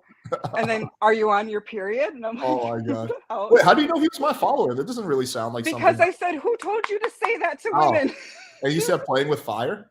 He dropped a link to your YouTube, and I went ahead and I started watching some of the videos. Some of it I thought was really great and funny, and some of it was a little cringy, just from just to female ears, I guess, or something like that. That's so funny that he like totally butchered that. Yeah, that's he like blew it. Like I hated you before I had a chance to even like. I couldn't come over. Yeah, like it goes against like so many things I advocate. I always say like don't like, okay, I always say many things. I always say build up some banter and vibing before you go for the close. Like, don't go off the close off the opener. And if you are going to try to invite yourself to the girl's house, which is the least optimal strategy ever, make sure that like she understands what's up. It's a sexual interaction. Like, it makes no sense to be like, hey, what's up? Not much. You? Not much. Can I come over? Right? But that's not a good strategy. And then on your period thing, yeah, like it would be like, that's only if she says, if she wants to hook up, but she can't for some weird reason. Not if she just says no off the bat, where the reason is obvious because it's not enough like investment in vibing. Yeah, okay, that's funny. I always get a kick when people misinterpret my lines. It actually happens way more often than you think. People will be like, dude, I tried your strategy, it didn't work. I'll be like, all right, let me take a look. And it's like literally they just butcher it so bad. See, your shit sucks. I'm like, what are you talking about, man? You completely misinterpreted it. But yeah, that always cracks me up. Okay, that's funny. So yeah, that was how I found you. I don't have any sort of following or anything like that. I just kind of wanted to get on here and talk. You did a video recently about non-monogamy, and that was actually the one I wanted to touch on. I'm not here to pick on you about weight. Okay, cool. Like change of pace, right? Yeah. So, although there was something I had up here in the top of my list just because it was like a little bit unrelated. It was just a thought, and I'd like to bounce it off of you. Okay. And it was, what do you call it? Sexual market value? Yeah, Is that it? Okay. All right. I have to make the argument that women do not have sexual market value. There is simply yes and no. Can you expand on that? Sure. I mean, like, even your experiments kind of prove it. Where like your Tinder experiments where you put in like a very, very overweight girl and she still gets like 500 likes within 24 hours. It was a yes or a no. They didn't sit there and rate her. They said, woman, I like those, and went ahead and swiped right on her for a chance.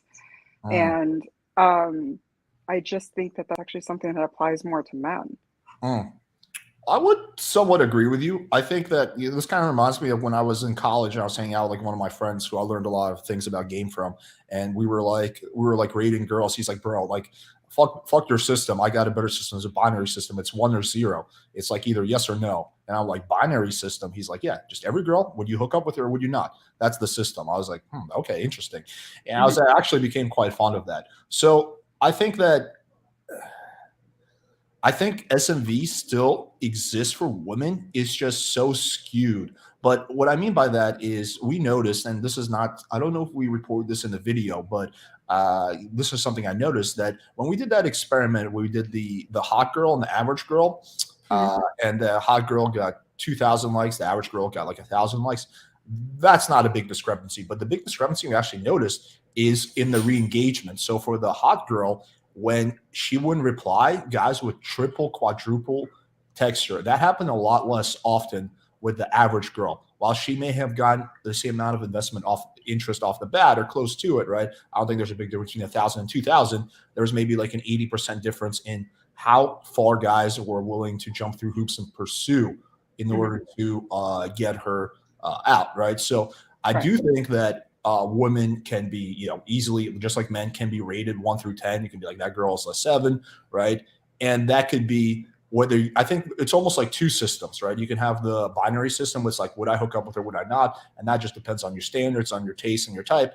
And also what would you rate her? Like, because there are like with guys, for example, like sometimes we hook up with girls, right? But we like don't want to brag about her, right? We're like, ooh, I don't want my friends to see. And sometimes we're like, dude, this chick, she's so hot, man. Like we want to show off. And sometimes we're somewhere in the middle, right?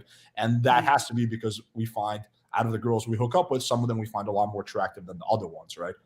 So I think almost like 2 systems make sense where it's like yes or no. Yeah, there's like there's like the immediate, yes or no, and then it goes deeper, right? Because then you're starting to get into personality and how the responses are going. But I mean, when it comes to that immediate swipe right or left, like I'd have to say it as a yes or no.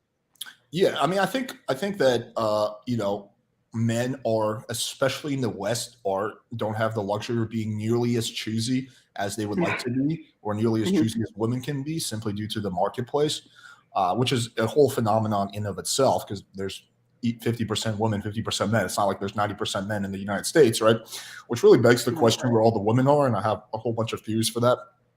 But I do think that it was purely binary, right? Then you wouldn't have this, this whole aspect of when a guy hooks up with a girl, that some girls he wants to show off and some girls he's like doesn't want his friends to see, and some girls he's neutral about, right? Because then he would either show off all his girls or show off none of his girls. Sure.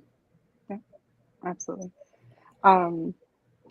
And then when we get into the one video, like I think I asked you if we would be able to like kind of review. Oh yeah, sure. Which video was Cool. it? I'll put it up. I did come with notes. Do you remember what the name of the video was? Because I can just pull it up. It was like something like how to have a loyal girlfriend while still hooking up or something like that. Oh, okay. Yeah, how to have a loyal girlfriend while still. It was right. Yeah, is it a YouTube video or is it a TikTok? It is a YouTube video. Okay, I know which one you're talking about. Okay, let me pull it up. Okay, cool. I actually contemplated taking that video down because it got so little views. It like relatively to my other videos, it kind of bombed. Yeah, which I don't glad get. that you posted it because it was so like relevant to me. Well, you know who really encouraged me to post that video? My girlfriend. I didn't really want to make that video. I thought that no one would really care about that because it's like too personal. And also I think most guys can't relate to it because they're like, how to get a loyal girlfriend? I can't even get a single girl, right? Forget loyal, I'll take anything. I'll take a disloyal one. But she convinced me. She's like, no, babe, we gotta do the video. She helped me with the notes for that. But yeah, it really underperformed. Okay, so let me pull it up. Okay, there it is. You're not going to have the resentment. Okay, so my screen shared. Okay, we'll just watch it like 1.25 the speed. Let me change that. And let me know if at any point you want me to stop. Okay. So this shouldn't be too long, guys. It's 1.25 speed. It's only a 5-minute video. So guys, this video I'm going to break down what a one-way open relationship is and how you can go into one as well. I know. By the way, that's like a nice little life hack for anyone. If you want to get through more content and learn faster, just put everything at 1.25, 1.5 speed, and you can just literally be 25% more efficient. It's awesome. Okay, let's keep going.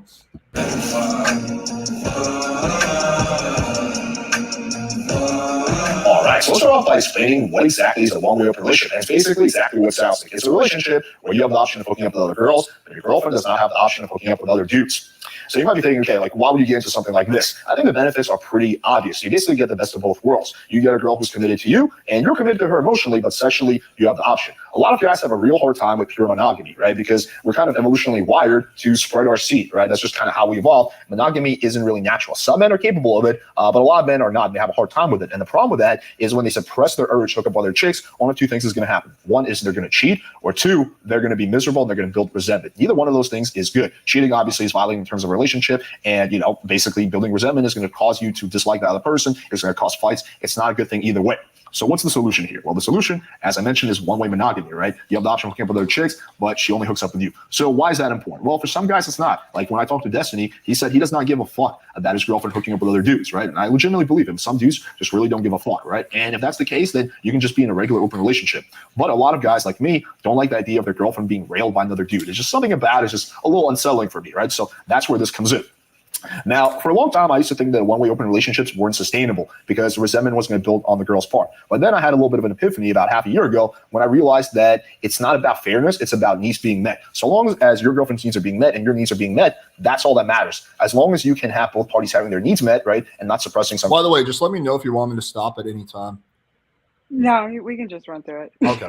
Then you're not going to have the resentment. I do think relationship is possible if done correctly. What were you saying? I do think we have some sort of sound issue that somebody was talking about. I'm like also watching here on my TV, and so I'm trying to pay attention to the comments. It was like there was some sort of feedback, or it was too loud. There's a feedback loop. Yeah, I can fix that by getting my microphone. Hang on a second. Sure. I'll fix that. Yeah.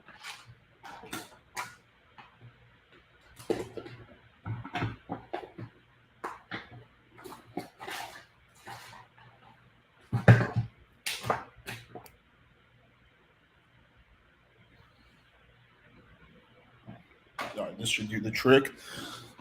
Let me know if that fixes the issue.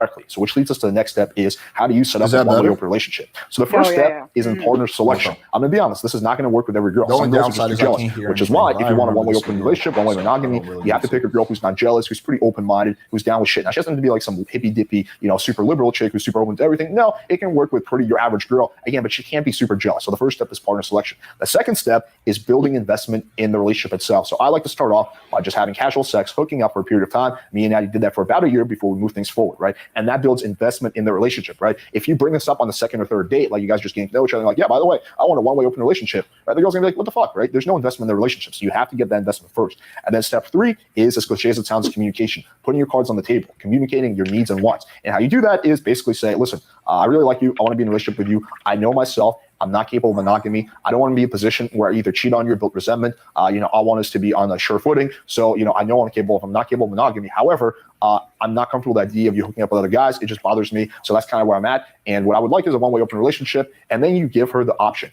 She has the option to decide, right? And a lot of girls are going to go along with it. Again, if she's invested, she's an open-minded girl. Why would she not? As long as her needs are being met sexually and emotionally, a lot of girls are going to be cool with it. But also, you want to give her an element of control. So that's having rules in the relationship. Like, it's not a total free-for-all. If I go out on a bunch of dates with a chick, or I start going on trips with a chick, that's actually going to be cheating according to the terms of our relationship, right? So I have the sexual option to hook up with other chicks. I can't just be dating other girls, right? Because my girlfriend has emotional exclusivity with me, right? And when you give her rules like that, you suggest, okay, what rules would you like to have? What parameters you want to have in our dynamic? That gives her an element of control, so she feels like it's not total one-way street, and that's going to be way more likely to work out long-term. So I think that is the last step, is introducing elements of control. You also want to make sure you keep your sex life interesting, right? You want to, maybe, do some role plays, get in some BDSM, maybe introduce another girl into the relationship. Who knows? Like, you want to make sure you keep things interesting. I think the mistake a lot of guys in the manosphere make is they just assume that they give this inherent right to be in a one-way relationship. Well, I'm a man. I'm not capable of monogamy, so it's just assumed that the girl is going to, be down with that. But that's not really a good way to do, because a lot of girls are just going to balk at that. They're just going to be like, fuck you, like, get the fuck out of here, right? It's much better to, build investment and then give her the options. Put your cards on the table. Again, you're saying, listen, like, it might not be the fairest thing in the world. I understand, but this is just what my needs are. And, if you want to go along with it, that's awesome. If not, I totally understand and respect your decision. And when you frame it like that, a lot of girls are going to be cool with it. All right. Hopefully you guys found this video valuable, and show us some love by smashing the like button, hit the subscribe button, and click the bell for notification. Okay. That way I know.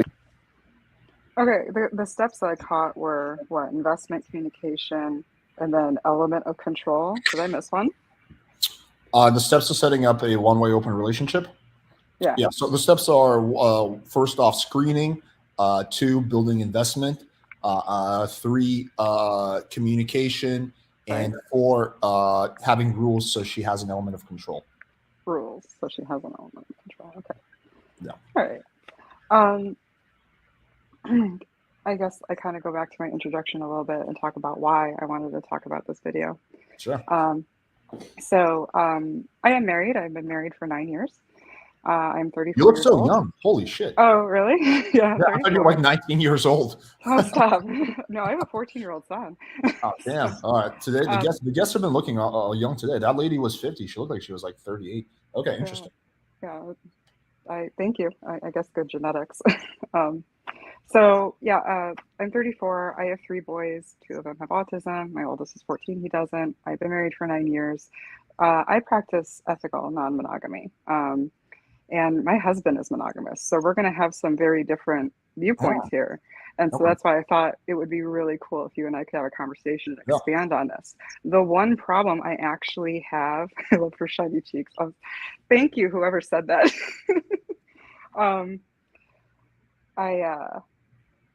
Oh shoot, I lost it. What was I saying, Alex? Oh no. You said the one. Oh yes. I'm so sorry. The one thing that I absolutely just didn't quite like about the video is it's such a vast subject that you put in 5 minutes, and there's a lot. Like, you gave some really simple rules, and it was just like, I kind of hope you expand on this more. I wanted to jump on and give some input, and I was hoping that we could talk about it. So sure, yeah, I'm totally down. That's an interesting cool. angle. So first, maybe could you explain what ethical monogamy is? Because I've heard that term, but I don't really know what it means. It is ethical non-monogamy, and monogamy is when you just sleep with one person. Right. The ethics of it are the fact that everybody has their consent and knowledge about it. That's what makes it ethical. It isn't cheating. That was actually a question that I wanted to pose to you. Like, when you are hooking up with another girl, is your girlfriend aware of it, or is it like a don't ask, don't tell? How does it work? My girlfriend is aware of it. She's a very, very nosy person, so she wants to know everything. I think she like low key gets off on like hearing these stories. So I tell her everything because she really loves it. When we first started, I was like, it was a little bit like don't ask, don't tell, because I didn't want to like, like rub it in her face. But I've come to realize that she enjoys hearing about it.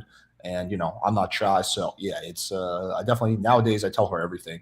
We've also had some like issues where I maybe didn't communicate something as clearly as she would have liked, and that later caused a disagreement. So now I just go out of my way to be as like clear and direct as possible with that kind of stuff. I'm glad I can see the comments. So thank you also for that answer. Yeah. So to the person who said I would be really pretty if I lost weight, I just lost 40 pounds. Thank you. Oh, congrats. Thank you. And if I read this, are you sure my husband is actually okay with it, or is he I just would, I trying would, to I wouldn't jeopardize really, your I wouldn't marriage? really bother with the comments. It's gonna derail you. Like It not just was something I was going to say. Yes, we have been open for 5 years. This is an ongoing thing. I am well practiced. I have read books and all sorts of. I actually have a polyamorous therapist because I identify more on the poly side. So it's not so much hooking up. Mine is even more different than you, in which I have actual full-on relationships with different people, as well as my husband. There's a hierarchy. Obviously, I have my husband, and he This is is free to do what he wants. I don't care. He could. He just doesn't. this And there is is no element of not allowed. So, yeah. Oh, What were you saying? I'm I'm sorry. fascinated by this. So to kind of put it more simply, so basically, you're married. You have the option to hook up with other guys, and you exercise that option from time to time. He And has have the option. relationships. Hmm. Oh, and relationship. Okay, that's And interesting. relationships. That's Yeah. different than ours because she would not be Yes. cool with me having any kind of relationship. That would be a hard Hmm. no for her. And your husband has the option of doing that too, but he chooses not to exercise that option. Is that correct? Correct. That is correct. He That, totally could. He flips around on Tinder periodically, but the thing of it is like I guess he has a good thing to come home to. I'm just one of those women with a really high drive. So I cook well. I raise the kids. I take care of a good house, and I blow them a lot, I guess. So I'm a good wife. this is fascinating. Do you have Sure. I know you were going to initially ask me questions, and we can certainly do that. I just have a few myself. Yeah. Go Uh, ahead, please. do you know why he doesn't exercise that option? I mean, I get it, like he likes you, but aside from that, I'm He assuming really you like like. him too. So Not only was that like the feedback from me, that was literally the feedback from everybody in our circle. Was just he just likes you, and he would have a tough time, you know, um, trying to find somebody that would be cool with that situation and be as understanding. And then all of a sudden, he has to go off and work a full-time job and be my husband, and then try to go please somebody else that he doesn't know. I mean, it is a lot of work. I think you would agree with that too. Like, when it yeah, comes to hooking sure. up and having a relationship, that is quite a lot of work. And so I do believe there is an element of just, not really caring to do it. So, Can I ask you one more question? And yeah. I don't know how to phrase this without being rude. So I hope you Oh don't take no. this in a disrespectful way or in a Sure. rude way, because that's not my intention. You seem like a very nice person. But I just don't know how else to phrase this. Is your husband a cuck? Is that Oh his? no. No. And he's not in the least bit gay either. There's no crossing of swords or anything No, like no, no, that. no, no, Yeah. not bad. But like, does he at But all? no, the whole cucks thing. No, we don't. No. Do you think maybe secretly he like enjoys the idea of you hooking up with other guys though? He could. I know that he likes. Ooh, this might be too personal, Alex. I don't know. Yeah, I don't want to make you put like your family business out there. So if you don't feel Yeah. comfortable answering something, that's totally fine. Okay. Uh, Thank you. I guess I'm just like so confused. I totally get it from your side. Like, it makes sense. If I was a girl, I would be like, yeah, fuck yeah, I want to have my cake and eat it too, right? Like, I want to, you get a nice husband and you get to have some fun. Makes sense from your side, totally. I'm just confused why he goes along with it. That's my confusion. Okay, fine. Well, I just, I can help you. I can answer that yeah, without okay. it getting crazy. So, all right. When we started dating, I actually was married before, and I started swinging within that marriage. Mhm. And so I was also somebody who would really heavily emotionally attached to other people. Like, you know, I would have a great relationship going. I would meet somebody else that was really intriguing to me in some kind of way. And it would be just like really terrible to be in that situation because like people are so attractive for so many different reasons. And I have like a vast attraction, you know, for guys. I have a big heart for guys. Um, and So when we started dating, I was already seeing a couple people. And so I kind of made it clear, like, you know, I am not monogamous. Pretty much like how you said with your girlfriend, like I will have trouble being monogamous. Same. I would have trouble being monogamous. And it's just, you know, like my truth. And I don't want to be, like, I really just don't want to be. And it has nothing to do with like calling my husband before people go off. No, that's not it. No, I don't. Yeah, I get that part. Yeah. It's just, you know, who I am. I prefer not to be. I like polyamory. You know, I kind of compare it to people who do extreme sports, or, you know, people who are really athletic, or they do some sort of extreme something or other. I have like extreme relationships where, you know, they're built up and a lot of investment goes into them and stuff like that. So kind of like that. Yeah. So again, I totally get it from your perspective. I guess like, and again, I don't want to say like anything negative about your husband. I'm sure he's a nice guy. Like if he was like my friend or my coaching client, I think I would just like shake him and be like, dude, like, what are you doing? Like, because for my, okay, the way I'm thinking is like, okay, if you're going to be in a polyamorous relationship with a woman, then you certainly should, if she's hooking up with other guys, and at the very least, you should hook up with other girls. And if you don't want to do that, like if you want, you know, if you're not that type of person, which is fine, which, you know, it sounds like he's not, like he's not he doesn't have that desire, and you want to just could, yeah, all day long, he could. Yeah. So if you want to be in a monogamous relationship, like that's what you want, then why not just find another girl who wants that? Like, why go for a girl who wants a polyamorous relationship when you don't want that? Like, that to me seems like crazy on his side, if that makes sense. Well, I won't sit here and say that like it's not without its challenge. Every relationship is built on negotiation, right? So it's just how we negotiate, and it just works, and it's been working for years and years. So I guess if he was your coaching client, he might talk to you about the perks, I guess, of like being with me as opposed to not being with a polyamorous woman. So but what would be like the and again, I get the perks for you, and no, I'm not like the perks for him. It's like the perks of being with me as opposed to choosing somebody else. So there's a reason he chooses me. Yeah. Okay. I mean, it's a completely different mindset. I personally can't, but hey, if it works for both of you guys, who am I to judge? Yeah.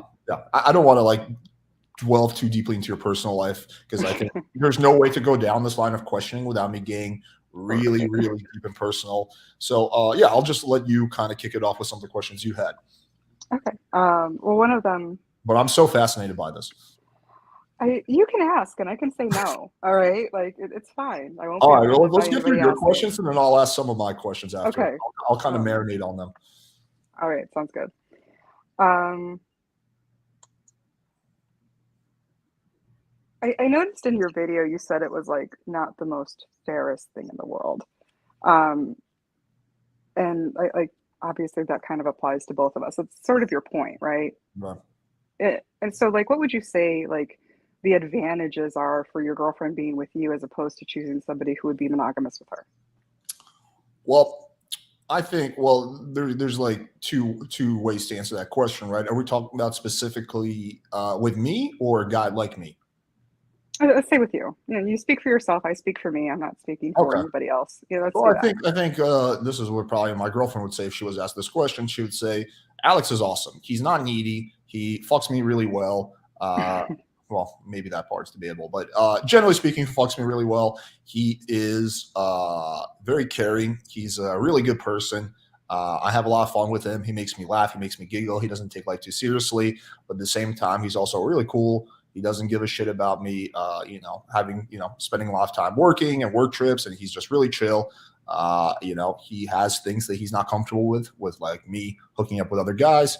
But other than that, I can live my life, and I get to be happy with him. Like, I think sometimes it's not even logical. It's just like he makes me happy. I think that I think the thing is I think there's some differences, but I guess maybe not. Well, I think from like her perspective, she would say, I honestly doesn't bother me the idea of Alex having sex with random girls. It would bother me if Alex had sex with his ex or if Alex started dating these girls. Like I think that would be a hard no for her. Mhm. I certainly wouldn't do that. But yeah, like that she would not be cool with. But I think she's like, yeah, she's like, I know Alex just fucks these. The way she would say is like, Alex just fucks these hoes, but he really cares about me, right? That would be kind of Right. her explanation on that, which kind of makes sense. Now, me personally, I would not want her fucking some hoes, right? Hoes meaning like fuck boys or whatever. Mm. But again, we're kind of What different. would be the consequence if she wanted to explore that?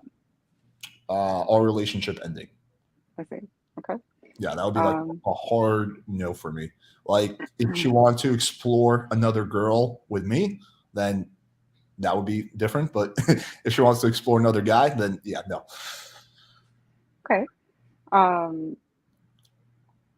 there's a thing like an ethical non-monogamy where you take responsibility for your feelings, Mm, and jealousy being one of them. So I guess it kind of seems like that, let's say there is a situation where she does get jealous, because nobody's devoid of jealousy. Like that mm, just doesn't happen. Jealousy is a very real emotion. People can be very well adjusted to it, and some people are terrible with it.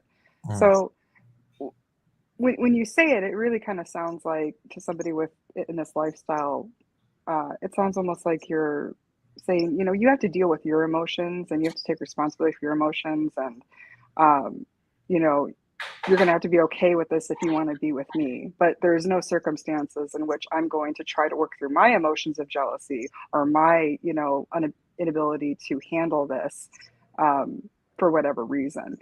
So, and that is a double standard, which you talk about a lot. Oh. So, There's definitely an element of a double standard here, which is why I'm probably the last person who's in a place to criticize your situation.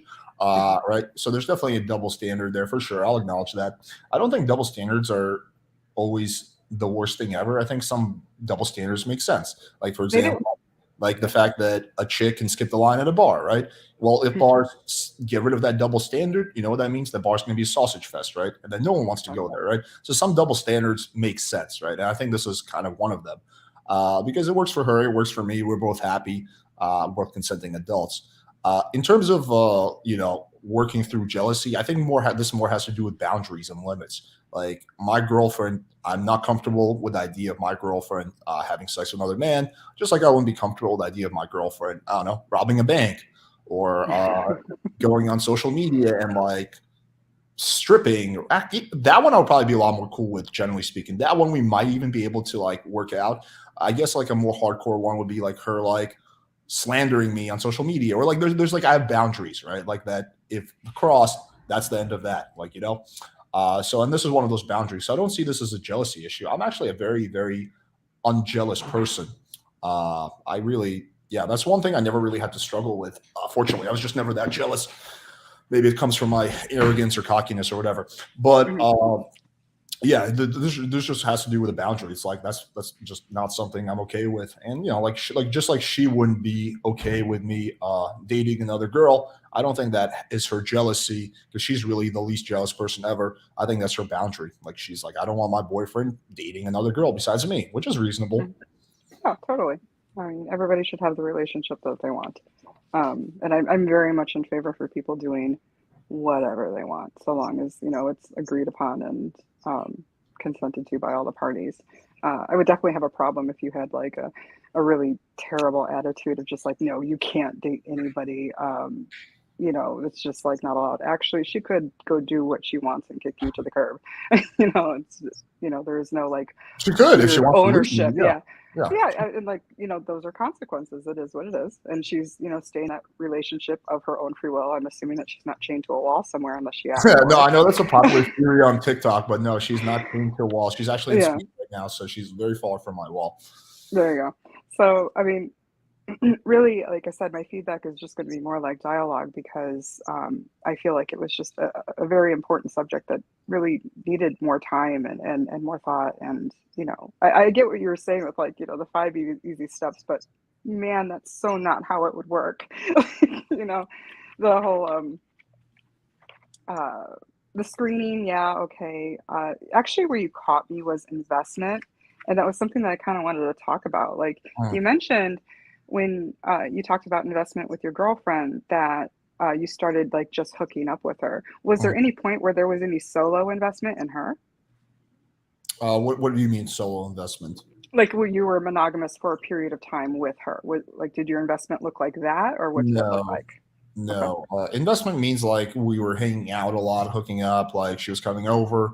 What I was getting at with that is if you want a one way open relationship, don't like on the first or second date be like, hey, I want a one way open relationship, right? Maybe hook up with a girl, hang out with her for a while, build some investment, and then she can be much more prone to that than just if you like just come out guns blazing with that right off the bat. Yeah, probably not a good idea. Would you say that you chose your girlfriend because she was somebody who was down with that? No, I had no way of knowing. There was definitely an element of luck involved, and I was also kind of really figuring this stuff out. What the habit I had was, yeah, I had a habit of a little bit of like, yeah, don't ask, don't tell in the past, and it never worked out that well. I mean, it never completely backfired either. I've never had any like bad breakups, but I definitely have still been like in the last few years. I've definitely refined this and figured it out a lot more. So there's been a lot of learning experiences, and she was definitely one of them. So Hmm. no, I had no way of knowing she'll be down with that. That was purely luck on my part. Was that like a determining factor in her being like your girlfriend or I was gonna say main girlfriend, but you don't have other girlfriends, right? No, I don't have other Uh, girlfriends. right. Okay. Was that like a determining factor in it or no? In what sense? Determining factor in what? In her becoming your girlfriend, was it like, okay, she's gonna allow me to bang other women and you Well, know. I think we would not. I think at this point, like I'm 32, I know myself well enough to know. Like back when I was younger, I used to try to be monogamous, and it just like would always fail in spectacular fashion. So I at this point, I would just not have agreed to be boyfriend and girlfriend with her uh, if she wasn't cool with that because that just wouldn't be something I could commit to, and I wouldn't want to hurt her. And I think she knew me well enough by that point because we know each other for over a year that Mhm. she never asked it of me. Like she knew who I was and that what I'm capable of, not capable of. So she never had any illusions that oh maybe Alex might be monogamous with me because she. She knows my YouTube channel. She's we know each other really well. Let's put it that way. So yeah, so I think it was never like that was never consideration. But yeah, if that was like a requirement for her, like exclusivity, then I don't think we would be boyfriend and girlfriend. Gotcha. Okay. And good that you were so upfront about it. So I mean, like I said, I was kind of the same way. I don't think my husband ever had any expectations that I would be monogamous either. So I can almost answer like your one question of like why is he okay with it? It was because he always knew. Yeah, I do think it is going back to the double standard thing. I do think it is a bit different with men and women. And again, I'm like the last person to be critical because like that's like I'm literally doing that. So maybe I'm not even the best person to like talk about this, but What would you be critical of? Like, what is not it that you don't not like? of you, not of you. Okay. I have no qualms with your side of it. It's just your Okay. husband. Like if I was his friend, I'd be like, uh, I'd be like, dude, like why? What are you doing? Like why? If you want to be in a monogamous relationship, then get a girl who wants that. If you want to be in a polyamorous relationship, then exercise your option too. But don't be the one that gets to miss out on the fun. Yeah, I mean, like I said, he's not missing out on fun. He can certainly have his fun. It's just I'm not preventing him from doing No, any. I get that, but I'm Yeah, just saying he chooses not to, right? he chooses not to. So really, Which it's I it's think his is choice, and that's what he gets to do, right? So I mean, which we're all here to implies, respect other people's choices. yeah, Hmm? yeah. No, I respect his choices. Yeah, I mean, you guys are Right, not hurting anyone. Yeah. exactly. Did you have another question? I feel like I No, that was gave it. too That was many. it. I thought we were gonna like go back and forth. All right. No, no. I'll say the rest of them for the end. Okay, great. Oh, don't do that. Let's like kind of alternate. Well, okay. So the question I would have, and again, this is too personal. You don't have to answer. I can say no. I can advocate for myself. Thank you. Yeah. Do you who's the dominant one in that in your relationship? Ooh, that is hard. It depends on the situation. It really does. Because I am definitely, like, I have 3 boys, so I can be very, very assertive. I don't like to be all the time. Like, I definitely have my sub side. Um, and it just depends. Like, and it depends on our strengths too. Like, if I know there's something where like I can come in and handle something a little bit more efficiently, then I'll probably step up and do that. And then there's so many things that, like, I lean on my husband for. Um, I mean, my more like husband sexually, like when you guys are, sexually, yeah. that's a little bit of everything too. I have a very well-rounded sex life. That's hard. Would you say it's like a switch type of situation? It's going to sound weird, and I don't know if it's like so bad that this is live, because I wish I could think about it more. Um,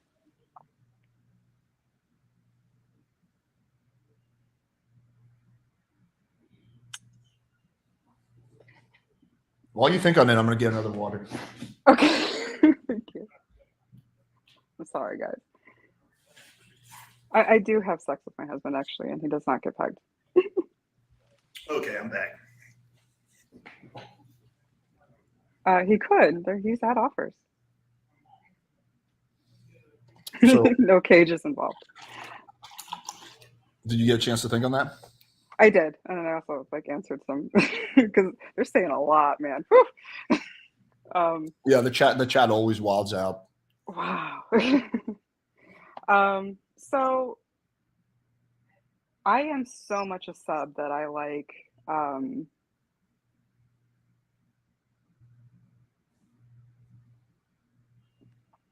don't know. I'm a big time pleaser. So to say like I take a dominant role sexually is kind of backwards. And that's with like all of my partners too, like not just my husband. But I will say, like in day to day, like personality wise, I definitely have a more assertive side. So to really just like simply answer the question, I would say that I'm more the submissive. Yeah. Okay, interesting. I do think the fact that you had to think about that is sort of indicative that it's not clear. It's it's complicated because if you ask my girlfriend that question, you're like, I'm a sub. Yeah, No, yeah. and most subs would. And I think if you were asking this like not in that context, you would have got a very similar answer. Like, are you a sub? And I would have been like, uh-huh. So it's more that the sub is really like the dominant. Like the sub has to submit, and then the sub has control to stop everything. Like really, it's the dominant that's pleasing the sub and giving them what they want, while also kind of getting what they want as well. And is there an element of like bossing around, stuff like that? Yeah, but they eat that up, and then there's aftercare afterward. So really, everybody's getting what they want, and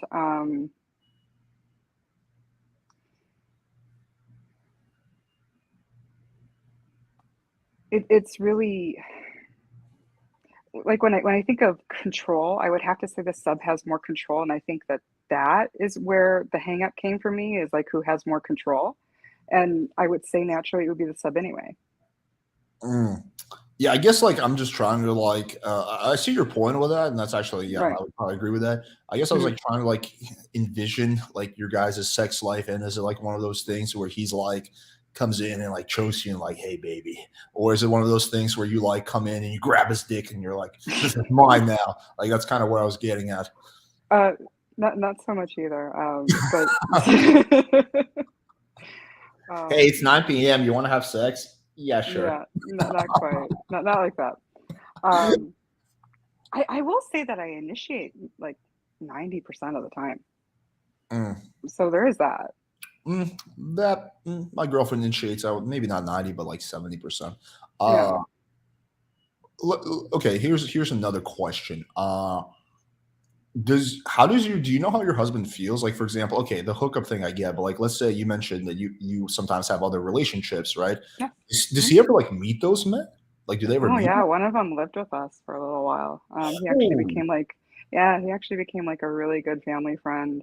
Oh, and it kind of went through like a tough situation. So we invited him to stay with us for a while. So yeah, meetings definitely do happen, and that is at the call of either party. If the other party wants to meet my husband and verify that like I'm not lying, or my husband actually is okay with it, they can absolutely meet him, talk to him on the phone, FaceTime, whatever. And then if my husband has a couple questions for the new guy, if something wasn't this is so uh, fascinating. yeah, like if something wasn't copacetic, or you wanted to speak to the other guy for whatever reason, that would absolutely happen, or I wouldn't be seeing that guy. What are some of the questions that he might ask? Oh, Hey, is your dick I'm bigger than trying. mine? Can't be bigger. Huh? He's like, is your dick bigger than mine? It can't be bigger. Oh, no. That doesn't ever come up. Or he's very secure, so it wouldn't happen. Um, I'm trying to think like a time where like there were questions that I was actually around for, and really it was more logistical questions, like where are you guys going? Um, we have this and this going on. We have her back in time before that. What do you guys, you know, what's the plan? Or, tell me about your situation. Because sometimes the other guys are married. Like it might be, um, they might be non-monogamous as well. And so my husband might have questions about like how they practice it and like what the rules are. There's a lot of talk about rules, which you mentioned. So uh, although usually the rule conversations happen between me and whatever partner. So, but I suppose if there like was a rule that my husband would need to talk about, he would be able to. But really, most of the time, I take a big role of responsibility with making sure that everybody's informed, everybody knows what's going on. These are my relationships, so I do act as like kind of like a middleman. Let me ask you this question. When you mentioned that you had a guy living with you, and this is not Mhm. me trolling, I'm like legitimately curious. How did the sleeping situation? Like, were you guys all sleeping in like a big bed, We or were not. We were not. Um, no, and I just like want to say like nobody has to tell me to like be appropriate with my children, or like, oh, I hope that's not happening around the kids. Like absolutely nothing inappropriate was happening in front of the kids. Like I just feel like I really need to say that. Oh, I hope Um, not. yeah, I was just seeing some of like the crazy thing coming up. I'm just like I need to say it. But no, there were definitely separate rooms. Nothing was happening like out in the open or anything like that. And yeah, so that was the sleeping arrangement So to would go you, pretty simple. so you and your husband would sleep in one bed, and the guy would sleep in the other bed, right? Or Well, like in a different room. actually, my husband works nights, so there were actually different sleeping schedules, which made it better. So I actually got to spend time with them both. Oh, what? Okay, let me ask you this question. Okay. What would happen if, like, I'm just trying to like visualize the dynamic. What if, like how, like, what if like one of them wanted to have sex with you, and then he came in, the other person's already having sex with you? Like, how would that work? That Like, wouldn't happen. There were like a lot of boundaries about like, entering, the space, like where if I was spending time with one or the other. And if my husband needed me upstairs for whatever reason, he would just text me and I would go upstairs. Like I said, there is a hierarchy. So for everybody that says I don't respect my husband, that's not true. so if like both that guy and the husband want to spend time with you at the same time, you would pick the husband, basically, right? 100% of the time, yes. Okay. Huh. That is fascinating. I mean, just like you're like, I'm only going to have an emotional relationship with my girlfriend and nobody else, right? Like, some Yeah. people just don't get the privileges. So, yeah. Yeah, although I think my girlfriend would probably have a fit if I had another girl living with me. I mean, it was somebody we known like years and years and years. Like I said, he was like a family friend. It was a very long-term relationship. That is not something I would probably ever do again with Uh-huh. anybody else. And it's not even so much like it was a terrible experience. It was just like I can't really see myself going on a limb for somebody else like that. Mm. Yeah, I mean that's definitely an interesting, a quite unique living situation, for sure. Um, yeah, But Sister Wives on TLC is totally cool. People watch that all day long. especially since you guys since you're not having group sex. I think it would make more sense if like you guys were having like orgies or something like that. because then it's like, okay, whatever. It's just like like most of the time when I hear about stories like that, I usually hear about it like the other way, meaning it's like a guy living with like 3 chicks.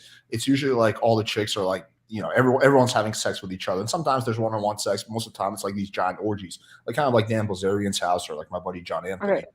Listen, I didn't say that group sex didn't happen. I said Oh. that there were no crossing of swords. Okay. Oh, okay, interesting.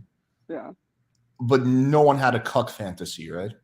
Nobody had a cuck fantasy. No one was like hiding in the closet or something, right? God, no. Okay. No. All right, interesting. Okay, all right. That's fascinating. Okay, I'll let you get back to your questions. I'm sure I'll think of a few more. I'm sure you will. I feel so weird going back to the situation. I'm sorry. We talked about the whole double standard thing. The other question that was a follow-up to one of the first questions that I asked you, and it was actually, are the other women aware that you have a girlfriend? Oh, that's a good question. Yeah. Typically, no. Yeah, typically no, for pragmatic reasons. That's usually going to be a deal breaker, or at the very least, it's going to be tough to explain. If there was like, yeah, but the way I justify it is like I'm only having sex with them once or twice, so it's a casual sex anyway. It's just an unnecessary headache for me. But yeah, I typically don't get into that. I don't directly lie. So if they were to ask me like, "Do you straight up have a girlfriend?" then I probably would feel some type of way and probably would answer that.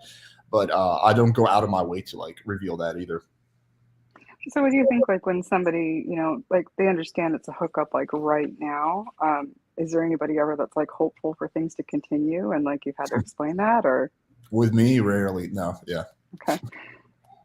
Like a bad lay or what? No, I don't know. I'm not a bad way. No, it's just like I'm like pretty like fuckboyish. Like I think they look at me and like they look at my YouTube channel and shit, and it's like I don't know, a girl would have to be really delusional to think that I'm gonna date this guy. Like I don't know. Your girlfriend did though.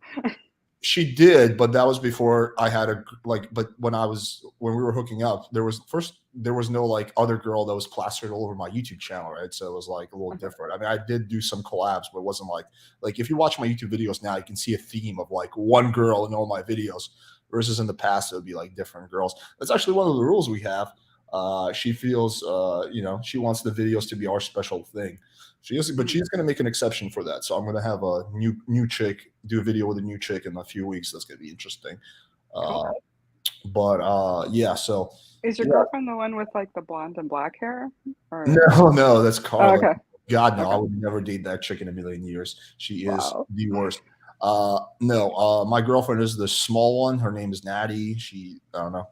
She kind of has like I don't know. She just looks like a petite little gremlin. No, I don't know. she's just like her name is Natty. She's short, has long hair, Latin. I don't know. So you're not into big girls, you're in the gremlins.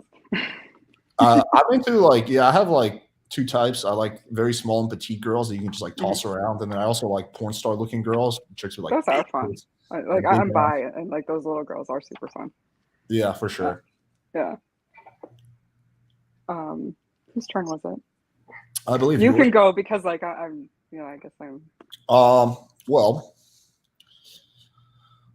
I guess like does your husband ever share with you what his friends say about about this whole thing? Oh my god, yeah. Because I can imagine the feedback is like not the most favorable for him. All right. I'm sure your friends are like, I'm really cool. I'm sure your friends are like, yeah, fuck yeah, this is awesome. But like, they think I'm a genius. Yeah. Well, for sure. But his friends, like, what do they say? You know what I think his friends like? I think his friends like the fact that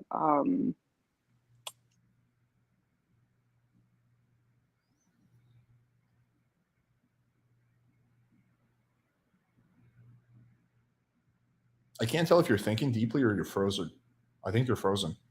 Okay, we're good.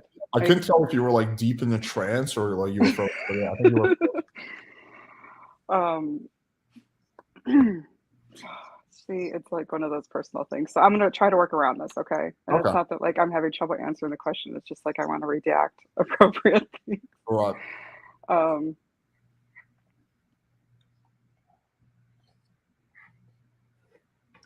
Like I guess the one sort of like cuckish type thing and it's not very much, is the fact that he likes videos of me with my other partners.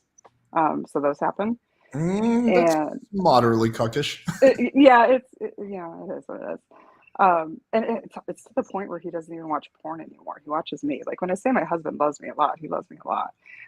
So I'm like very happy. I don't know. I don't know, Michelle. I think he's I think there's a cuck component to this. There's gotta be, like, especially now that you've told me he likes to watch videos of you with other You know what I will say? If anybody's cucking him, it's me.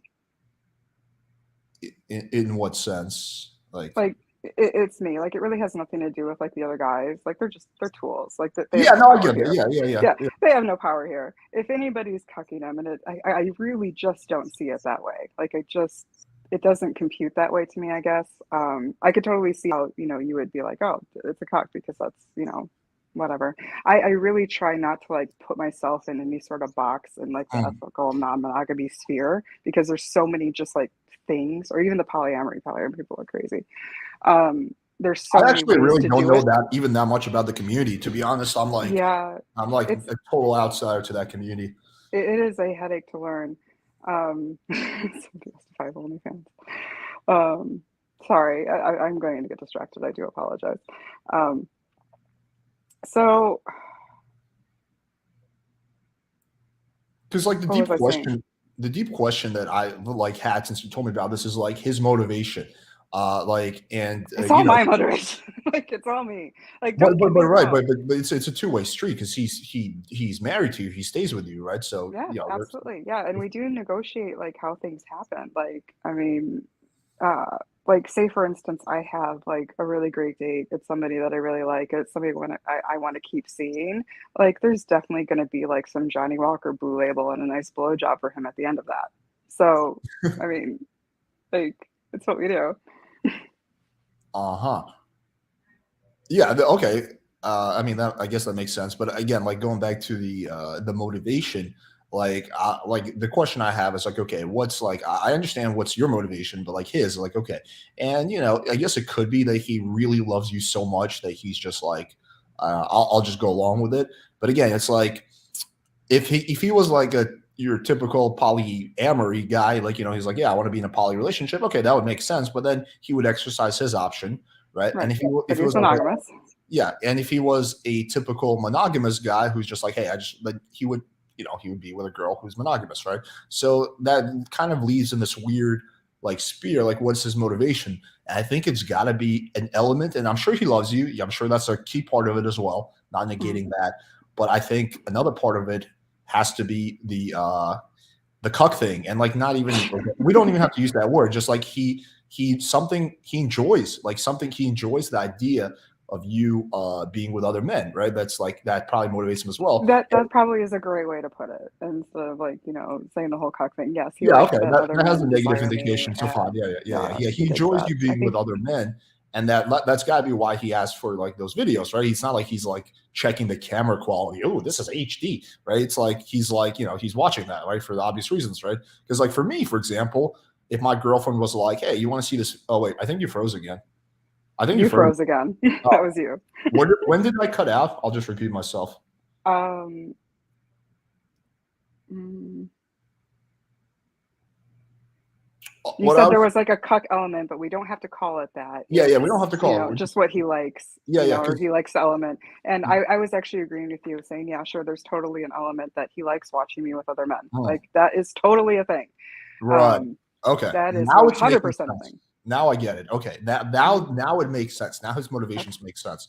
Because again, like I think the most indicative thing is the fact that he likes to watch videos of you with other men, right? Because if my girlfriend was like, "Hey, Alex, you want to see this video of me like 5 years ago banging another dude?" I'd be like, "Don't even get that phone away from me. I do not want to see that. I'm not curious about that. I don't. No, get away from me." Right? I'd be like, "Phone."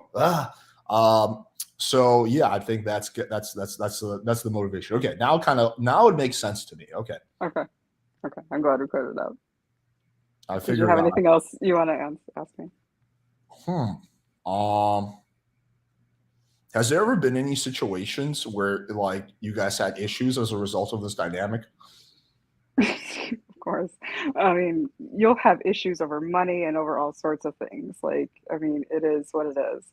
Or more like something like with like jealousy, or like, I didn't want you hooking up with that guy. He's the worst. Or There were a couple of I told you so's. Like, he wouldn't say I couldn't go see anybody. It is my choice who I date. He would definitely give feedback and say somebody actually ended up being a jerk. Like, he was usually right. He could usually call it like a douchebag from a mile away. And then I simply just kind of learned to listen to him about that. Like, he really could see things that I couldn't see because, of course, like, the guys are putting their best foot forward and, you know, all that. Or I'll mention something to him that like bothered me that some guy said, and, you know, he would give me, you know, some feedback on what he might have meant or what he was saying.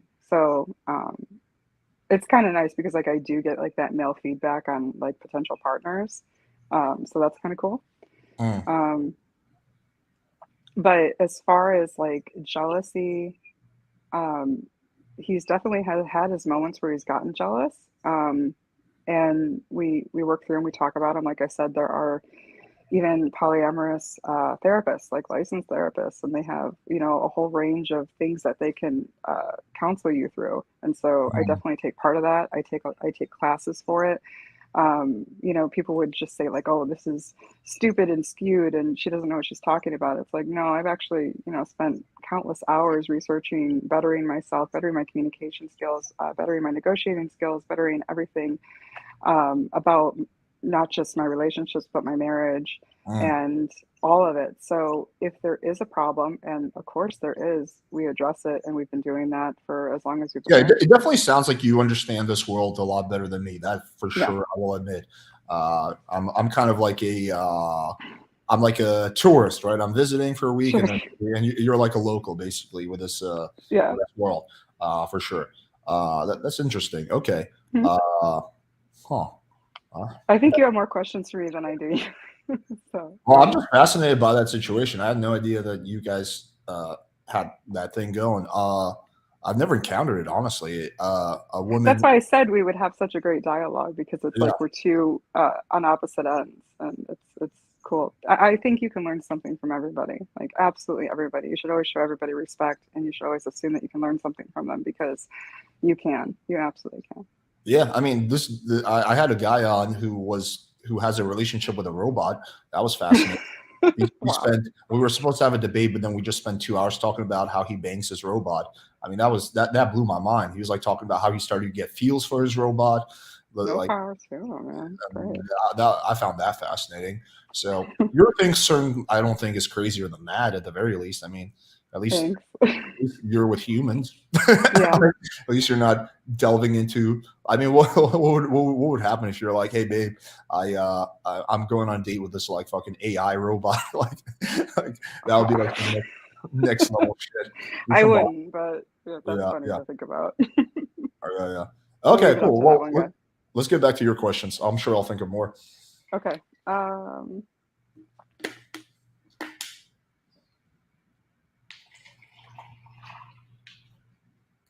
Oh yeah. So I definitely wanted to talk about like the whole section where you talked about like needs getting met. And for me, like in a part of lifestyle, we talk about needs getting met a lot. And we talk about how needs very rarely can get met by one person, because the one person only has like their personality, their outlook to offer, or their strengths and their weaknesses. So oftentimes, like there's an overlap of needs and like your partner meeting the needs, but it only overlaps so much. So, you know, my husband is tall and strong, and, you know, he makes me feel very safe, and, you know, I absolutely love him to death. But say I'll take a partner who is sensitive and artistic, and, you know, I get to vibe with that person. So when you say that like you're meeting all of the needs, I wonder, like, really? You'd have to be quite a person, because like people are so complex. Have you seen me, Michelle? I mean, like, come on. No, I mean, yeah, I see your point. Yeah, probably not all. I mean, you know, I'm sure like Natty sees like, I don't know, like a fucking handsome Spaniard or strapping black men or something like that. Well, maybe not the latter because I don't think that's her thing. But like, yeah, I'm sure she sees guys that are better looking than me, and she gets urges like that. I mean, for sure, I can't like, yeah, she's human. So I don't think I meet all her needs. I can't like transform my face and be like, ooh, I'm a Spaniard now. I'm a charming Enrique Iglesias. Ooh, now I'm a fucking Justin Bieber. But I guess that was a little bit of a simplifying. But yeah, I think most of them for sure. I would say I meet most of her needs. The big ones, yeah. Okay. You also mentioned like dating. So like when you date other people, like you didn't call it a date though, you called it hooking up. So like where is the line as opposed to like a hookup and a date for you? Like right now, Sure. Yeah. yeah, I don't really have a good answer to that. I'm actually really not a big fan of labels. I don't. People always ask me, like, I get sometimes this question, like, "Oh, why do you call her girlfriend? Why don't you call her your main chick? That's more appropriate." I'm like, dude, I don't care about labels. It makes like close to no difference to me. What we call each other, like, that's irrelevant to our relationship. Uh, what makes so that, and this kind of goes to the labels thing. I don't know. I think like a date would be more of like we're potentially seeing if we're gonna be like, for I don't know, we're seeing like maybe we'll hook up, but maybe we'll be interested in something more. Versus a hookup, it's more like we're just here for sex. Okay. And like, do the activities change? Like, is there like going out for drinks or anything like that, or is there like a date involved? Well, Or my like, okay, my dates are actually very simple. The girl has two options. Option number one, she comes straight over to, no, actually three options. Option number one, she comes over my house for a drink. Option okay. number two, we go to a bar nearby. Option three, we take my dog for a walk. Those are the three options. So any girl is going to be left to pick from those three choices in the initial stages. And once if I like her and we start hanging out more, then we can do more shit. But yeah, if it's like the first date, those are the three options. So how does that work into like, if you are seeing somebody on a consistent basis, how does that work for emotional exclusivity? Well, I wouldn't be seeing someone on a consistent basis. I don't think my girlfriend would be cool with that. So I would not be like going on like, hanging out with the same girl over and over again. Yeah, maybe I'll hook up with a chick and then maybe I'll hook up with her a few months later, but I would not be like going on consistently hooking up with another girl. Gotcha. Okay. Oh, and tell Rhaegar I said hi. Rhaegar? Yeah. Oh yeah. He's laying right next to me right now. Cool. Yeah. I actually wanted to talk about him at the beginning. I forgot about him. So, you talked about like a male drive to have more than one partner or quote unquote like spread their seed. And I have to make a point that women also biologically have certain needs, and one of them is to pick the most suitable partner that they can. So, they need somebody who is protective and is able to provide and is, emotionally supportive and, whatever other qualities that they are looking for. And kind of going back to like the whole like needs being met, like I have to say like she would also have similar drives to get like those needs met, just as you would have like a need for variety. It would just like look a little different. And more of a point than a question, I guess. I think I'm confused though about the point. The first part of it I understood and I agreed with that. Well, I do think men and women, generally speaking, from a biological perspective, have different mating strategies. Now, I think to every rule, there's many exceptions. So I think you're an exception. You are a female who, very much enjoys the variety and prioritizes it, right? Which is totally fine. I think that's something that's more common with men, but not all men. Like some men, like your husband, for example, they don't care about that, right? So, but I do think that is rooted in biology to some extent. So that was the first point. I think we kind of agree on that. What was the second part of that? The second part I got confused by. It kind of tied back into those like emotional needs. Really, like if she was, I'm going to say allowed, but it isn't really like allowed. If she chose that she wanted to be non-monogamous and sacrifice her relationship with you, she would also be like chasing her biological urges as well. Like say for instance, she wants somebody who's more emotionally available or has more time for her or something like that, or she wants something different in the bedroom. Like Oh, I she better felt like not. No, I'm just kidding. I felt like you were justifying like biological urges when we all have biological urges, and especially women, they could totally decide to go for another partner because they feel a particular need. Yeah, I mean, I'm sure she would have like if we broke up, she would have plenty of options in the dating scene for sure. She's a young, pretty girl Mm, with a good head on her shoulders. But I don't think she would like. I know her pretty well. She wouldn't like go out and like bang 50 dudes. Like I think what she would do is probably knowing her is she would probably go on a few dates, pick one or two guys, start hooking up with them until she gets over me and maybe at some point get another relationship, right? So, but I don't think she would be like, and she's like, she's not one of those girls that believes that like, oh, if I hook up with a lot of guys, that's like she doesn't care about like the society implication. Like she's very like pro woman or whatever. So she's like, it's not that she feels shame in having sex with a lot of guys. It's just simply like not in her nature, if that makes yeah. sense. Yeah. Versus for me, it is in my nature, like to have Hmm. sex with a lot of girls. So that's like the difference between us. Gotcha. I think it should be your turn. Like I think if we like even if like I think yeah, like if she like lived in like Scandinavia, right, where there's like close to no slut shaming, or like in Sweden, like she still wouldn't like rack up a high body count. Like I think she would probably like knowing her, she would probably like maybe hook up with a few guys, keep one or two of them around, and then maybe at some point later like start dating again. Your subscribers are absolutely hilarious. I'm just gonna say The it. what? You're so funny. Your subscribers are hilarious. Oh yeah, I know. Yeah. I didn't think I was gonna get like roasted here, but I mean, I'm really cool. Like I'm so nice. Come on, Yeah, guys, come on, be nice. Yeah, that's true. I'm I so always nice. no, you are very nice. Yeah, guys, let's Yeah, be nice. Let's not make any disparaging remarks. It's not cool. thank you. Yeah, Nope, I nope, appreciate it. no problem. Yeah, I mean, because I really didn't like people. I mean, some of it was kind of funny, but I didn't really like people picking on you because I really did feel like you had points about like attraction and stuff like that, and your right to choose what you want to do. And I kind of want to stress to everybody like that's what I'm doing is I'm choosing what I want to do. Like you don't have to approve of mine and my husband's relationship, and you don't have to approve of my husband's choices. We're doing what works for us, and that's it. Yeah, no, That's it. nothing wrong with that. Here, let me just put some good ones. Michelle, you are amazing. Thank you. She's really nice. It's just for fun. Michelle is just one dude. Ignore him. We all love you. So you got yeah. So what I thought would be so fascinating. I don't know if this would ever happen, but if you can get your husband to agree to come on I almost brought it up too.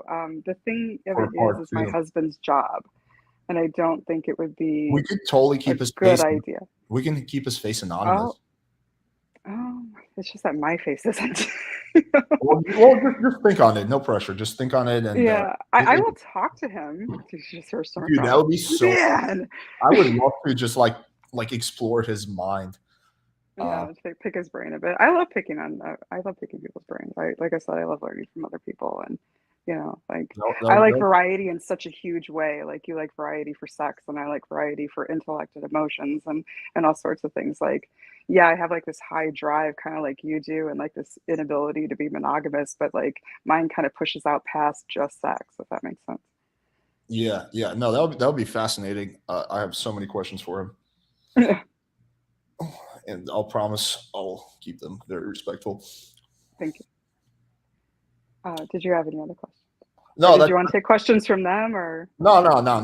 That's it for now. Let's keep going through your questions if you have any other ones. I was done. Like I didn't have very many. It was more important to me that we actually talked like we did, which is, great. Because I definitely wanted to open up that whole ethical non-monogamy subject a little bit more. I think I could probably go back to like those steps though. Well, let me ask you this question. Yeah, go ahead. Okay, so this is my gripe with the like BDSM.